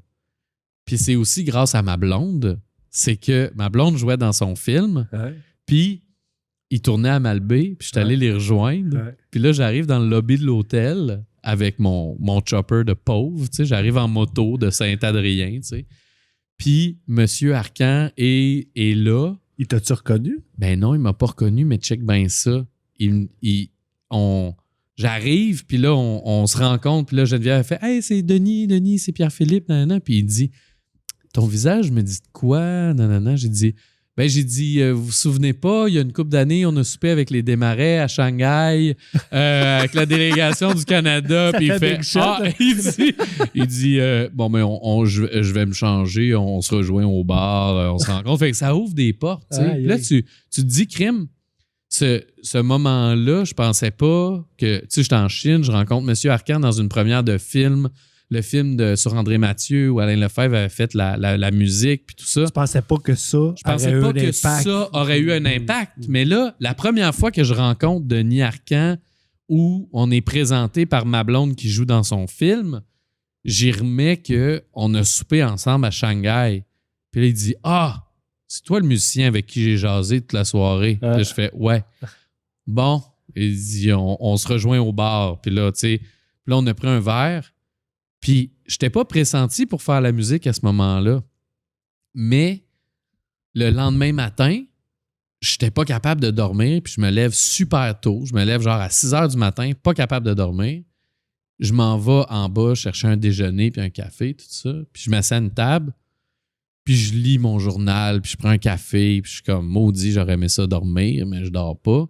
Puis là, il y a une grosse voix qui me fait « Est-ce que la place est prise? » Puis là, je fais « Ah, Monsieur Arcan, bon matin. » Puis là, il s'assoit avec moi, juste avec une orange. Puis là, il défait son orange, puis je me dis « OK, là, il est en train juste de voir, je prends-tu juste une orange avec, ou on déjeune puis on jase? » Puis là, il me dit est-ce que tu as lu le scénario, tout ça? Puis là, je dis oui, écoute, j'ai bien aimé, nanana, parce que ma blonde m'avait passé le scénario. Puis tu sais, moi, dans ma tête, je me disais crime, Denis Arcan, y a-tu trouvé son musicien? As-tu trouvé son compositeur? C'est quoi l'angle? Nanana. Puis là, je regarde les didascalies de musique. Puis là, il me dit qu'est-ce que tu as pensé des idées pour la musique? Puis tout ça. Puis j'étais comme, ben, tu sais, c'est intéressant, mais tel personnage, tel. Puis là, je rentre dans les affaires. Puis là, il fait comme, oh, OK. Il l'a vraiment lu. Attends, je reviens, je vais me chercher une assiette. Là, il part. Là, j'ai dit, oh my God, je déjeune avec Monsieur Arcan. C'est capoté. T'avais-tu lancé ça dans le ciel? Tu disais que ben oui, moi, je lance tout le temps des choses dans l'univers. Ça a-tu été un game changer quand t'as fait la écoute, j'avais 28 ans. Puis en plus, c'est ça, c'est qu'ils m'ont donné... Monsieur Arcan, il m'a dit, écoute, je serais intéressé à voir qu'est-ce que t'as comme musique. Puis moi, je fais ni une ni deux. Puis pendant qu'eux, ils partent tourner, je vais voir la réceptionniste de l'hôtel, puis je dis « Est-ce que vous pouvez m'ouvrir le salon vert au deuxième? » Parce que je savais qu'à cet hôtel-là, il y avait un Steinway 9 pieds, un gros piano à queue dans le salon vert au deuxième. Puis là, j'ai dit « Est-ce que vous pouvez m'ouvrir le salon vert en haut? Est-ce que c'est disponible? Y a-t-il des réceptions? » Tout ça, elle dit « Non. » Elle dit « C'est vite. » Mais elle dit « Pour quelle raison? » J'ai dit « Ben, je suis avec M. Arcan, puis avec l'équipe du film, puis j'ai besoin d'aller composer. » Puis là, elle dit « Ah, ben oui, OK, il n'y a pas de problème. » Fait que là, il m'ouvre le salon vert. Puis là, je vois le fleuve, genre, je sais pas si c'est le fjord ou le fleuve à Malbaie. C'est le fleuve. C'est le fleuve. Là, je vois le fleuve. Je suis dans le salon vert sur un Steinway 9 pieds. Puis j'ai le scénario là. Puis je commence à composer. Puis je suis genre. Étais-tu là ou t'étais seul? Non, moi, j'étais tout seul. Ah ouais? Et là, j'enregistre des mémos avec mon sel. Puis là, je commence à composer. Puis je suis juste comme, c'est ça qui se passe. Je suis en train de composer la musique du film de Denis Arcan. Puis j'ai juste fait, bon, je vais dire à la réception que c'est moi le compositeur du film. J'ai besoin du salon vert, ils vont me laisser faire. Puis là, j'ai fait ça. Puis M. Arcan, j'ai dit, écoute, j'ai composé aujourd'hui, j'ai une couple d'idées. Il dit, parfait, tu nous enverras ça. Finalement, je leur ai jamais rien envoyé. Puis à un moment donné, c'est Denise Robert qui m'appelle, puis qui dit, oui, bonjour, le pilou, Denise Robert à l'appareil. Ben là, écoute, on attend tes démos, là, parce que là, c'est sérieux, là, la musique du film pour Denis. Puis là, je fais, ah oui, hey, c'est bon, excusez-moi, vous avez passé dans une craque, je vous ai oublié. Je suis comme, oh shit, faut que je me mette là-dessus. Fait que là, écoute, le jour même, je pense, ils m'ont envoyé des images du film, tout ça. Puis là, c'était un pitch, c'est un blind pitch. On fait ça en musique de film, puis ça, c'est le best, parce qu'ils te font compétitionner plein de compositeurs ensemble. Okay. Puis tu sais pas c'est qui. Tu sais pas c'est qui. Fait que là, il y a un assistant de prod qui fait, lui c'est A, lui c'est B, lui c'est C, lui c'est D, E, F, G. Puis apparemment, j'ai gagné le pitch avec des compositeurs qui ont oscarisé, puis du monde, puis tout ça. Puis là, quand ils m'ont dit ça, j'étais sur le cul, tu sais. Mais j'ai mis tout mon cœur, puis toute ma passion, puis tout mon talent là-dedans. Puis c'est toutes les années de préparation à ça qui ont fait que j'étais moi, j'ai prêt une pour question. ça, tu sais. Tu as signé la musique Peter Henry Phillips. Oui.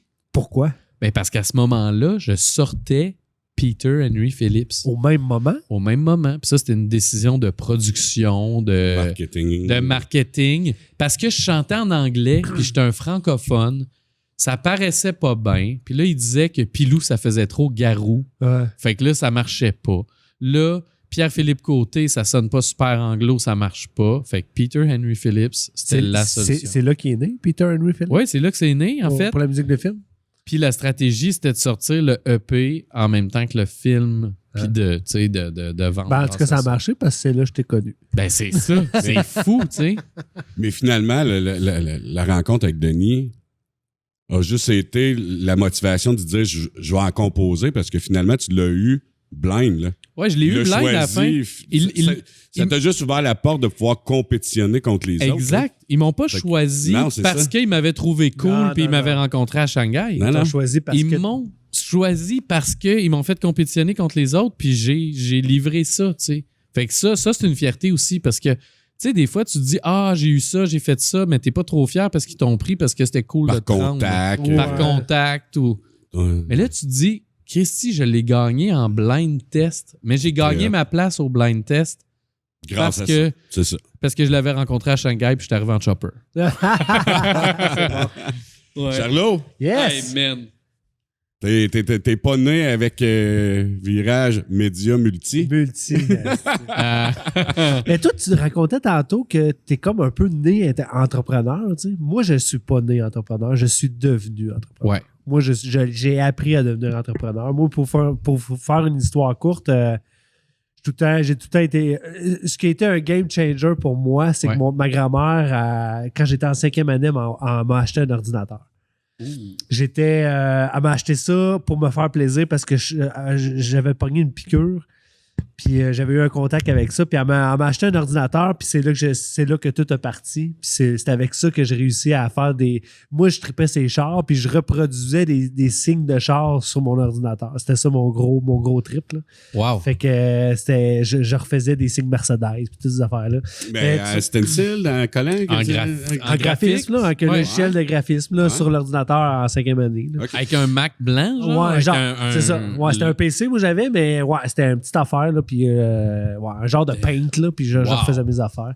Fait que tout ça pour dire que mon père habitait à Laval. Quand je suis arrivé au secondaire, j'étais allé habiter à Laval avec mon père. J'ai fait mon secondaire à Sainte-Rose à Laval. Puis quand j'ai fini mon secondaire, moi, je me suis dit, je m'en vais en informatique, c'est sûr, parce que je tripais sur ces ordi au bout. Puis quand je suis arrivé en informatique au cégep Lionel Gros à Sainte-Thérèse, ben ça a été un turn-off total parce que c'était un écran en noir avec des chiffres puis du code. C'est de la programmation. C'était de la programmation. Je détestais ça. C'est clair. Pas en tout. Fait que là, mon prof en informatique au cégep, il me dit, Charles, il dit, toi, t'es plus artistique. Il dit, va-t'en en multimédia. Ça commençait dans le temps, c'était en 99. Fait que j'ai été faire une attestation d'études collégiales à Montréal en multimédia. Fait qu'on apprenait graphisme. À quelle année? 99. OK. Wow. Fait que j'ai appris à faire des sites web, graphisme, photo, vidéo, animation 3D, tout ça dans le même cours. Fait que c'était assez intense, mais pour faire une histoire courte, quand j'ai fini mon cours, mon attestation, essayer de se trouver une job à Montréal, pas de portfolio, rien. C'était un peu dark mon affaire. Je me suis ramassé dans un dépanneur à travailler une nuit. C'était pas très... C'était le sort des gens qui allaient étudier en multimédia à l'époque. C'était pas très glorieux, je vais te dire. Ouais. Et là, ce qui est arrivé, c'est que ma mère habitait encore ici, vu que je suis natif d'ici. Et ma mère m'appelle, t'as pas l'air trop affilé, Charles. Viens donc à Asbestos te ressourcer. Je dis, oui, mais ça va me faire du bien. T'sais. Fait que je reviens ici et là, je rencontre quelqu'un qu'on a parlé tantôt, qui était Yannick Gendron. Yannick Gendron, ma mère, elle prenait des cours de théâtre avec Yannick, des théâtres amateurs. Fait qu'elle dit, dis mon prof de théâtre, il se part quelque chose en multimédia, je pense que je vais te le présenter. Ça faisait pas une semaine que j'étais ici, que je rencontre Yannick, puis Mario, puis je vais voir Mario puis Yannick à Artisto Communication dans le temps. Puis ils me disent, ben, crime, on va donner ta chance, Charles. Viens travailler avec nous autres. Wow. C'est là que tout a changé, puis je suis jamais reparti d'ici depuis ce temps-là. Ben oui. Puis ils m'ont donné ma chance. C'est vraiment Mario et Yannick qui m'ont donné ma chance. Mario m'en a appris beaucoup en graphisme, puis j'ai vraiment parti avec eux autres. Puis, Où c'est qui avait appris ça, Mario? C'est, Mario, il a appris ça sur le tas. Oh oui. Ouais. Mario a appris ça sur le tas. Dans le temps, il y avait eu beaucoup avec Michel Lallier dans le temps, à l'imprimerie. Puis Michel, il avait montré un peu les rudiments. Puis ben, Mario, c'est un artiste. Là. C'est un autodidacte. C'est un là, pour vrai. autodidacte. Là, puis, Autodidacte, c'est la base. Ouais. Autodidacte entrepreneur. Ouais. Autodidacte graphiste. Ouais, puis moi aussi, je suis autodidacte. Ouais. Fait que ça a été une de mes forces aussi avec le temps. Là. Ouais. Mais Mario m'a montré un peu les rudiments, puis il m'a donné des contrats au début. Il m'a dit, let's go. Fait qu'ils m'ont donné vraiment ma chance au début. Puis, Mais on sait qu'il te payait à moitié prix, finalement. Tu viens d'apprendre ça. Là. Ouais. Ben, j'ai commencé mes premiers sites web que j'ai fait, c'était avec eux autres. C'est les contrats que Mario allait chercher, puis je faisais des contrats de sites web avec eux autres. Fait que Ça a duré combien de temps, Artisto Communication? De 2000 à 2005 à peu près. Ouais, quand même. Ouais, ça a été un bon 5 ans, une bonne école avec eux autres. Puis l'été, ils laissaient un peu le côté multimédia pour le théâtre d'été. hein. Fait que j'ai été régisseur au théâtre d'été. Ça a été une super école pour moi aussi. Là. Fait que c'était des périodes très stressantes pour moi, là, mais j'ai des souvenirs inoubliables là, que j'ai avec eux autres. Là. C'était des bels étés. Écoute, c'était le party à chaque soir après le show. Puis, moi, j'étais DJ ici, là, à l'éponge, dans le temps. Ah, là. ouais. Ici. Ah, ben là, on s'en venait ici après. Là. Ben oui, on s'en venait ici. Après, moi, je me rappelle, j'avais 13-14 ans. J'étais enroulé de fil XLR puis de duct tape à table de DJ. Puis non, j'ai des super il m'amenait des doubles stingers puis des grosses 50. Non, c'était vraiment une belle époque pour moi. Vraiment une belle école. Professionnelle, je dirais. Personnelle aussi, mais professionnelle. J'ai appris pas mal avec eux autres. Puis après Artisto? Puis en 2005, Mario et Yannick, leurs chemins se sont arrêtés. Mario est parti travailler en ville. Yannick a gardé un petit peu le théâtre, un année ou deux, je pense. Puis j'ai travaillé un peu avec lui l'été, mais tout le côté multimédia était tombé à l'eau. Ouais.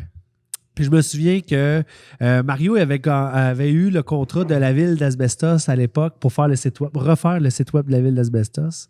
Puis Mario, avec tout ce qui s'était passé, il n'avait pas été capable de remplir son engagement.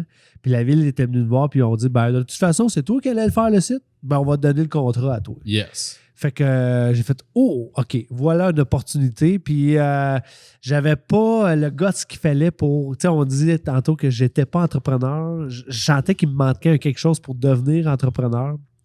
Puis dans ce temps-là, il y avait ma belle-sœur, la blonde de mon frère, qu'elle avait un peu plus de guts pour moi du côté entrepreneurial. Puis fait que je me suis associé avec elle, qu'on a créé Apex Media dans le temps, en 2005. Fait que les deux ensemble, le timing était bon. Les deux, on était sur le chômage, puis tout ça, parce qu'Artisto avait arrêté. Moi, j'étais sur le chômage.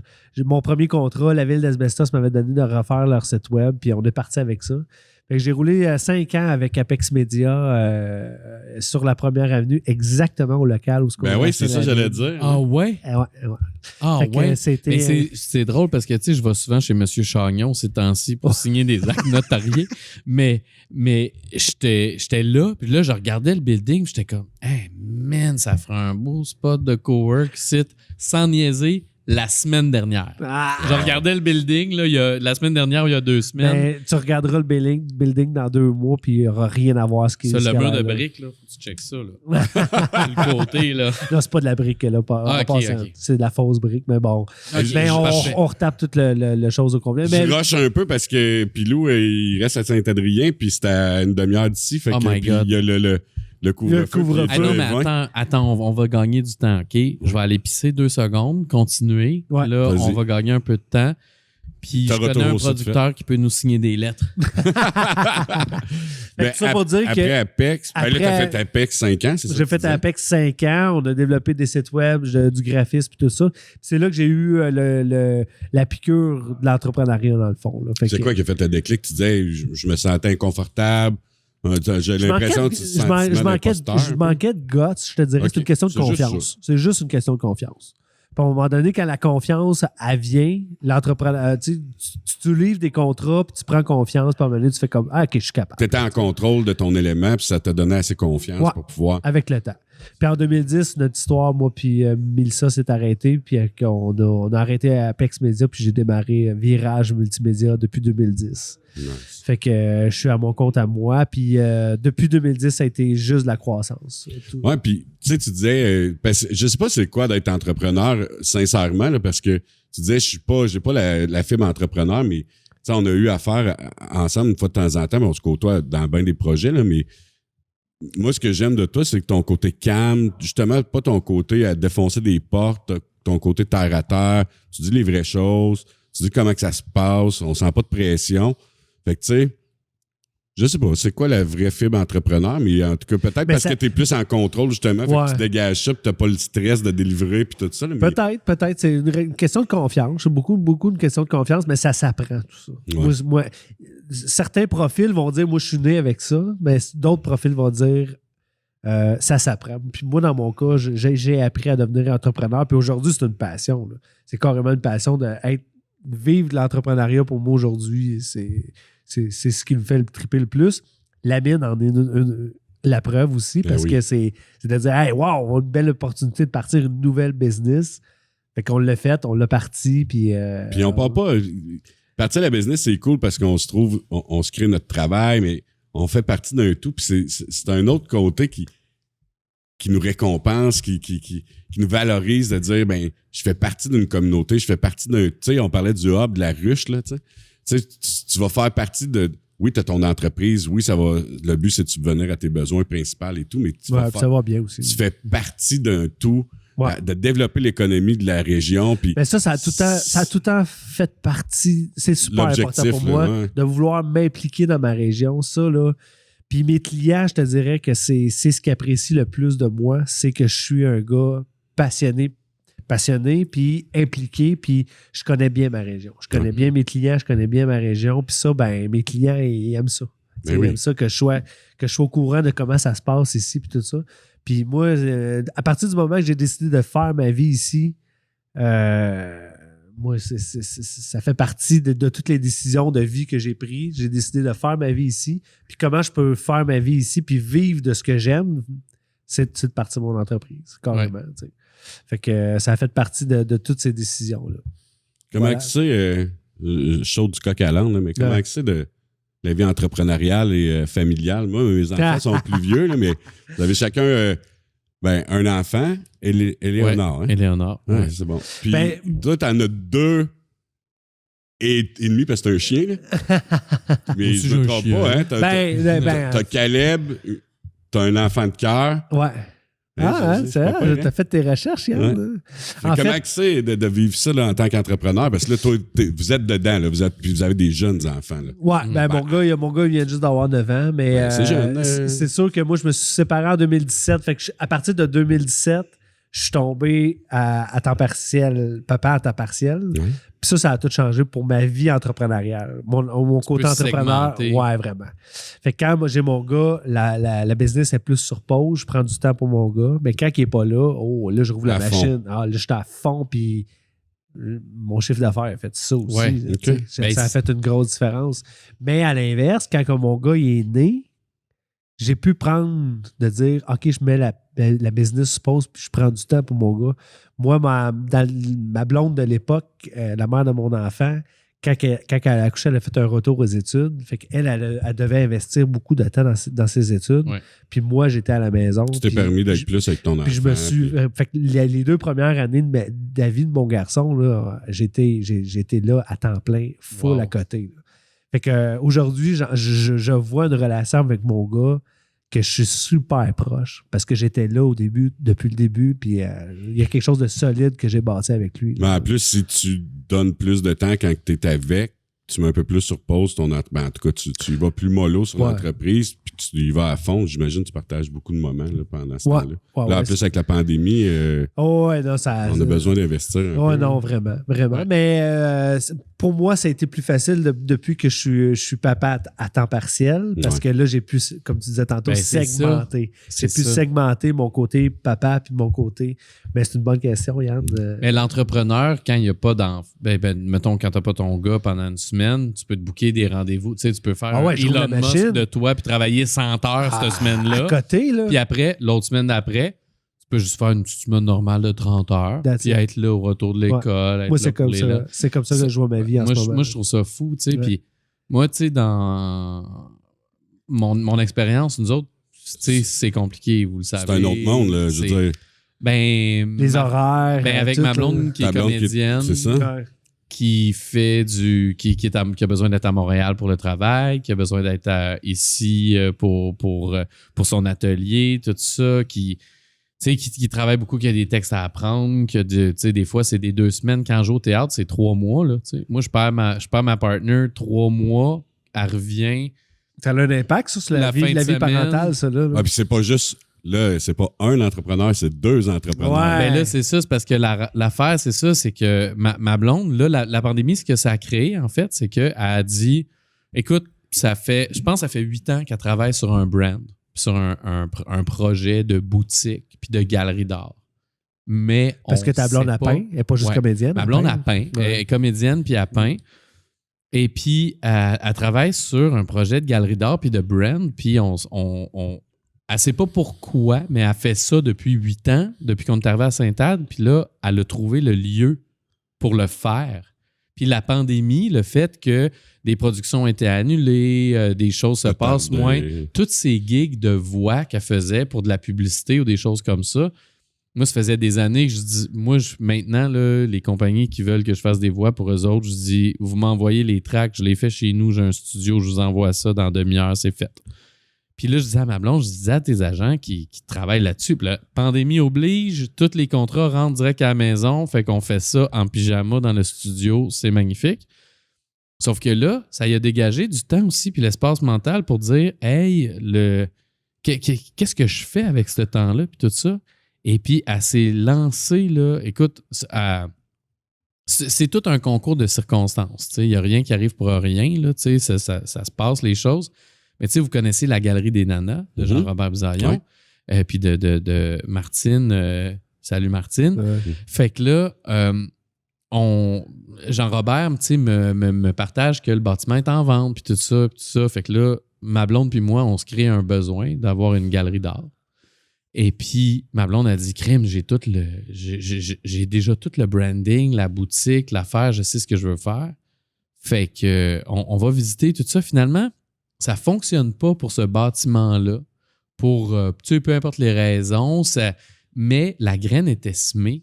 Puis il y a un bâtiment à Danville que Geneviève et moi, on voit depuis 10 ans, depuis qu'on fait la route, puis qu'on a tout le temps un petit pincement puis un petit coup de cœur.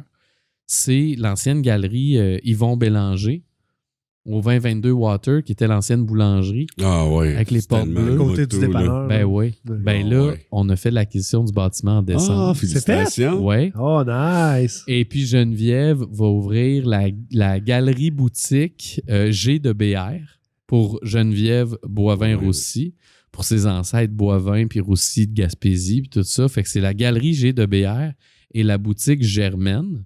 Parce que vous en douterez, ma blonde, c'est une Germaine. Fait que la boutique Germaine, puis ça a été son projet de pandémie. Fait que là, on est 2 entrepreneurs. Comme je le disais tantôt, moi, je suis rendu à 5 Inc. 2 au BNL que j'ai aidé à démarrer. Coupe puis de auquel j'ai CA, participé, des CA, des concerts, des musiques de films. Tu sais, ça n'arrête pas. Tu sais, fait que...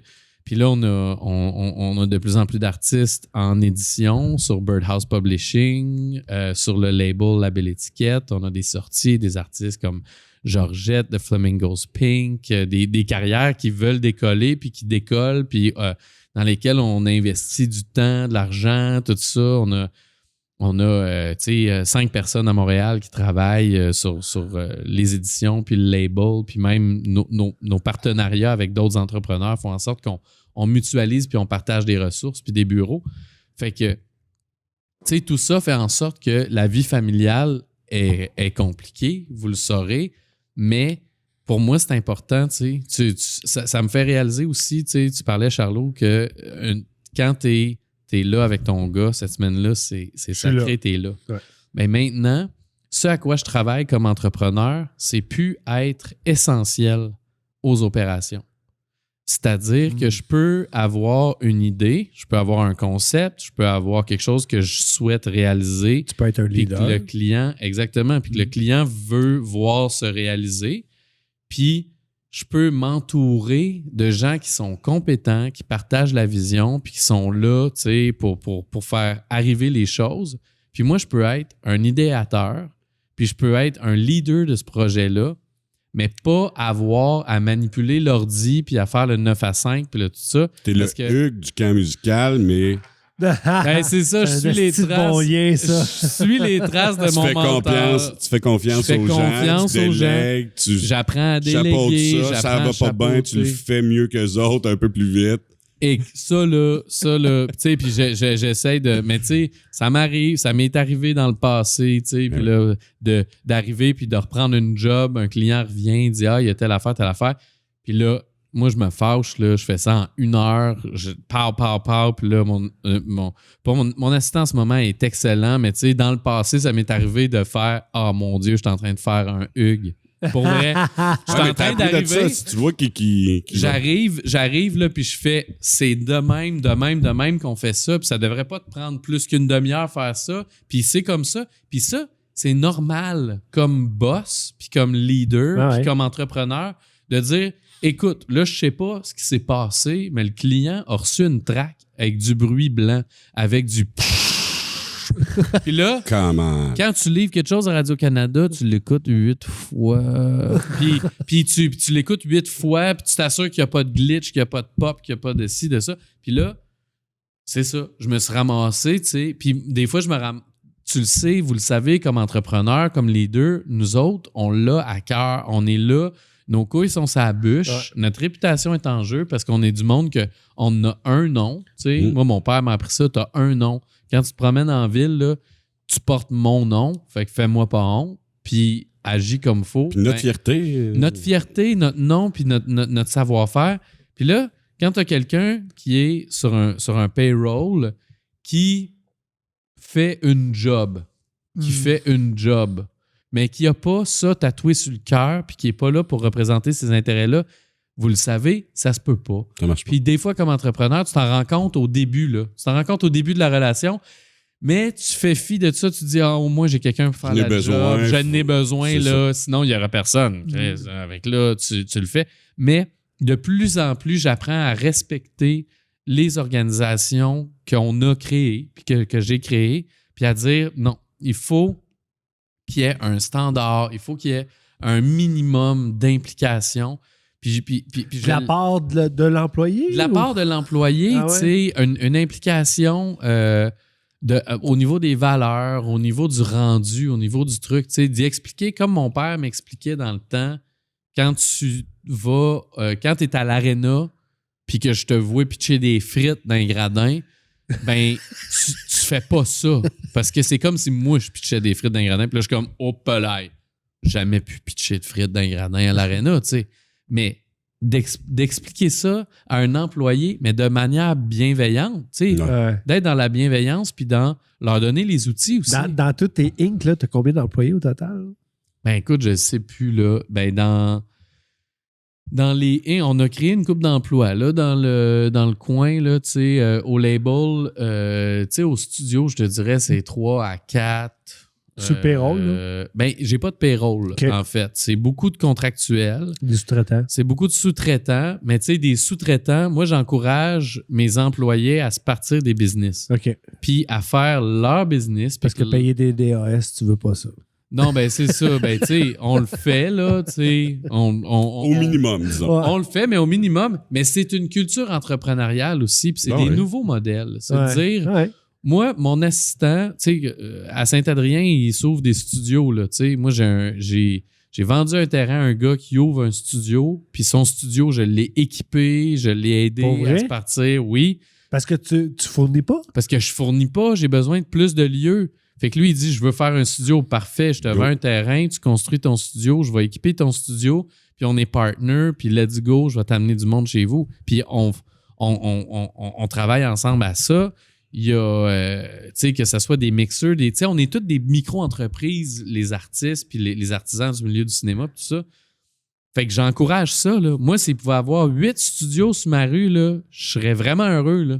Parce que tu sais que ça ne sera pas des compétiteurs, ça va être des partenaires. Ça va être des partenaires. Ouais. C'est écrit La dans ruche. tous mes plans d'affaires. Ouais. C'est La ruche, écrit. t'as besoin de plusieurs travailleurs. t'as besoin, exact. tu sais. C'est écrit dans tous mes plans d'affaires. Là. Tu sais, le bout d'un plan d'affaires où ils disent compétition ou genre marché actuel, compétition dans la région, nanana. Moi, je dis tous les compétiteurs seront vus comme des potentiels partenaires. Parce que c'est avec plus qu'on va réussir à faire changer les choses, tu sais. Puis je le vois tout le temps comme ça. Moi, c'est de même que je vois les choses. Puis à date, c'est le fun parce que ça attire plus de talent.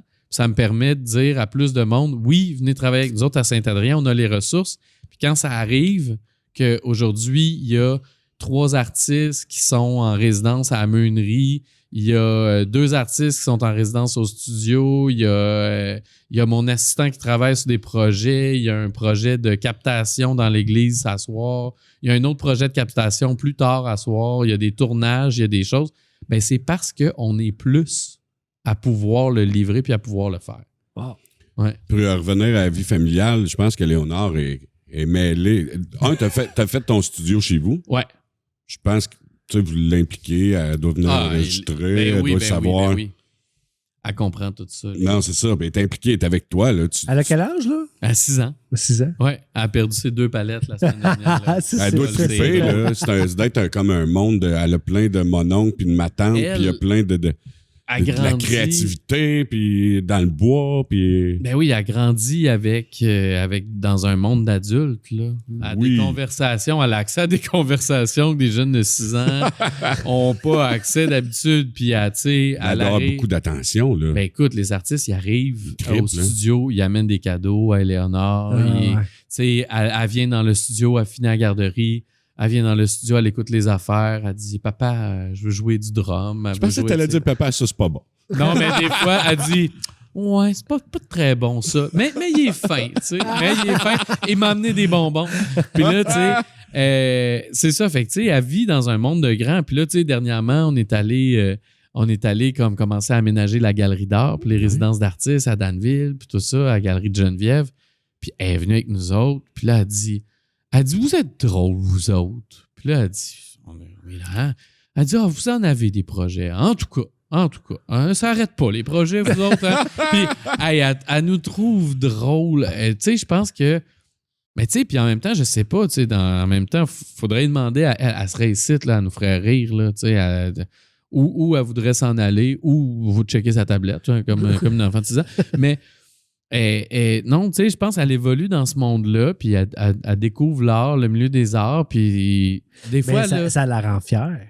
Ça la rend fière, sûrement, tu sais. Mais tu vois, en fin de semaine dernière, là, l'autre fin de semaine avant, avec En direct de l'univers le samedi, puis tout le monde en parle le dimanche en direct, quand on s'est FaceTimé, là, elle trouvait ça moins drôle. Elle trouvait que la télé avait volé son papa. Elle s'ennuyait, là. Ouais, peut-être pas encore à l'âge de développer la fierté de... Ouais, puis ça brise le cœur un peu parce qu'elle dit comme ah ben là, tu sais, ou quand sa mère part sur un tournage, puis là après elle la voit dans District ou dans Nana, elle dit la télé me vole mon papa, la télé me vole. Comment ça, la télé me vole mes parents, tu sais? Puis là je suis comme wow, la télé te vole pas tes parents, la télé aide à payer la télé qu'il y a dans le salon. mais tu sais, elle a le nez dedans, puis comme tu nous contais quand tu étais avec Hugues, quand que Mario est venu, là elle a le nez dedans.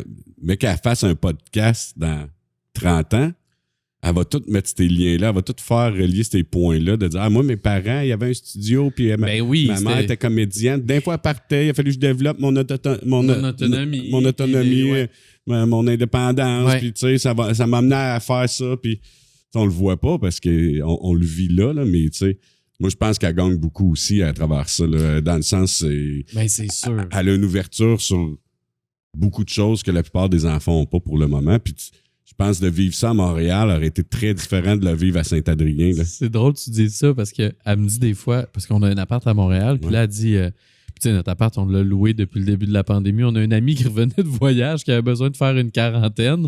On lui a loué l'appart 2 semaines, puis finalement, ça fait 10 mois qu'elle est là. Elle disait non, c'est cool, chez vous, je vais rester là. Je suis comme, on n'a pas besoin. Sauf que des fois... Vous aviez besoin d'un pied à terre à Montréal. Oui, on n'a pas le choix d'avoir un pied à terre à Montréal. Elle disait. Et Léonore, elle me dit, elle dit, ça serait bien plus cool si on habitait à Montréal. Oh non. Tu sais, puis là, je suis là, j'ai dit, fille, Tu comprends pas. t'es dans le milieu du bois, le matin, il y a des chevreuils, tu fais 3 pas pour aller attendre l'autobus, vous êtes 39 à l'école, vous avez un prof dans une classe de 15, tu sais, j'ai dit, t'as pas idée, moi je travaille, tu sais, l'église est à côté de l'école, Ouais. puis on a un jardin pédagogique en arrière de l'église, tu sais, communautaire, fait que là, à récré, tu sais, ils sortent les jeunes, il n'y a pas de clôture, ils vont jouer dans le jardin. À un moment donné, ça rentre dans l'église. Salut, monsieur, comment ça va? Puis là, hey, salut les jeunes. Puis là, tu sais, moi, je laisse tous les kids rentrer, puis je leur montre toutes les affaires, puis je m'assure qu'ils savent que. Puis là, je leur dis, ici, là, vous êtes chez vous. Vous êtes en sécurité, vous pouvez venir, vous pouvez rentrer. Ça, c'est un micro. Ça, c'est. Faites attention, les ordinateurs, c'est fragile, puis telle affaire. Puis là, tu sais, au début, ça faisait capoter l'employé de la municipalité qui s'occupait de l'église avant. Il barrait toutes les portes.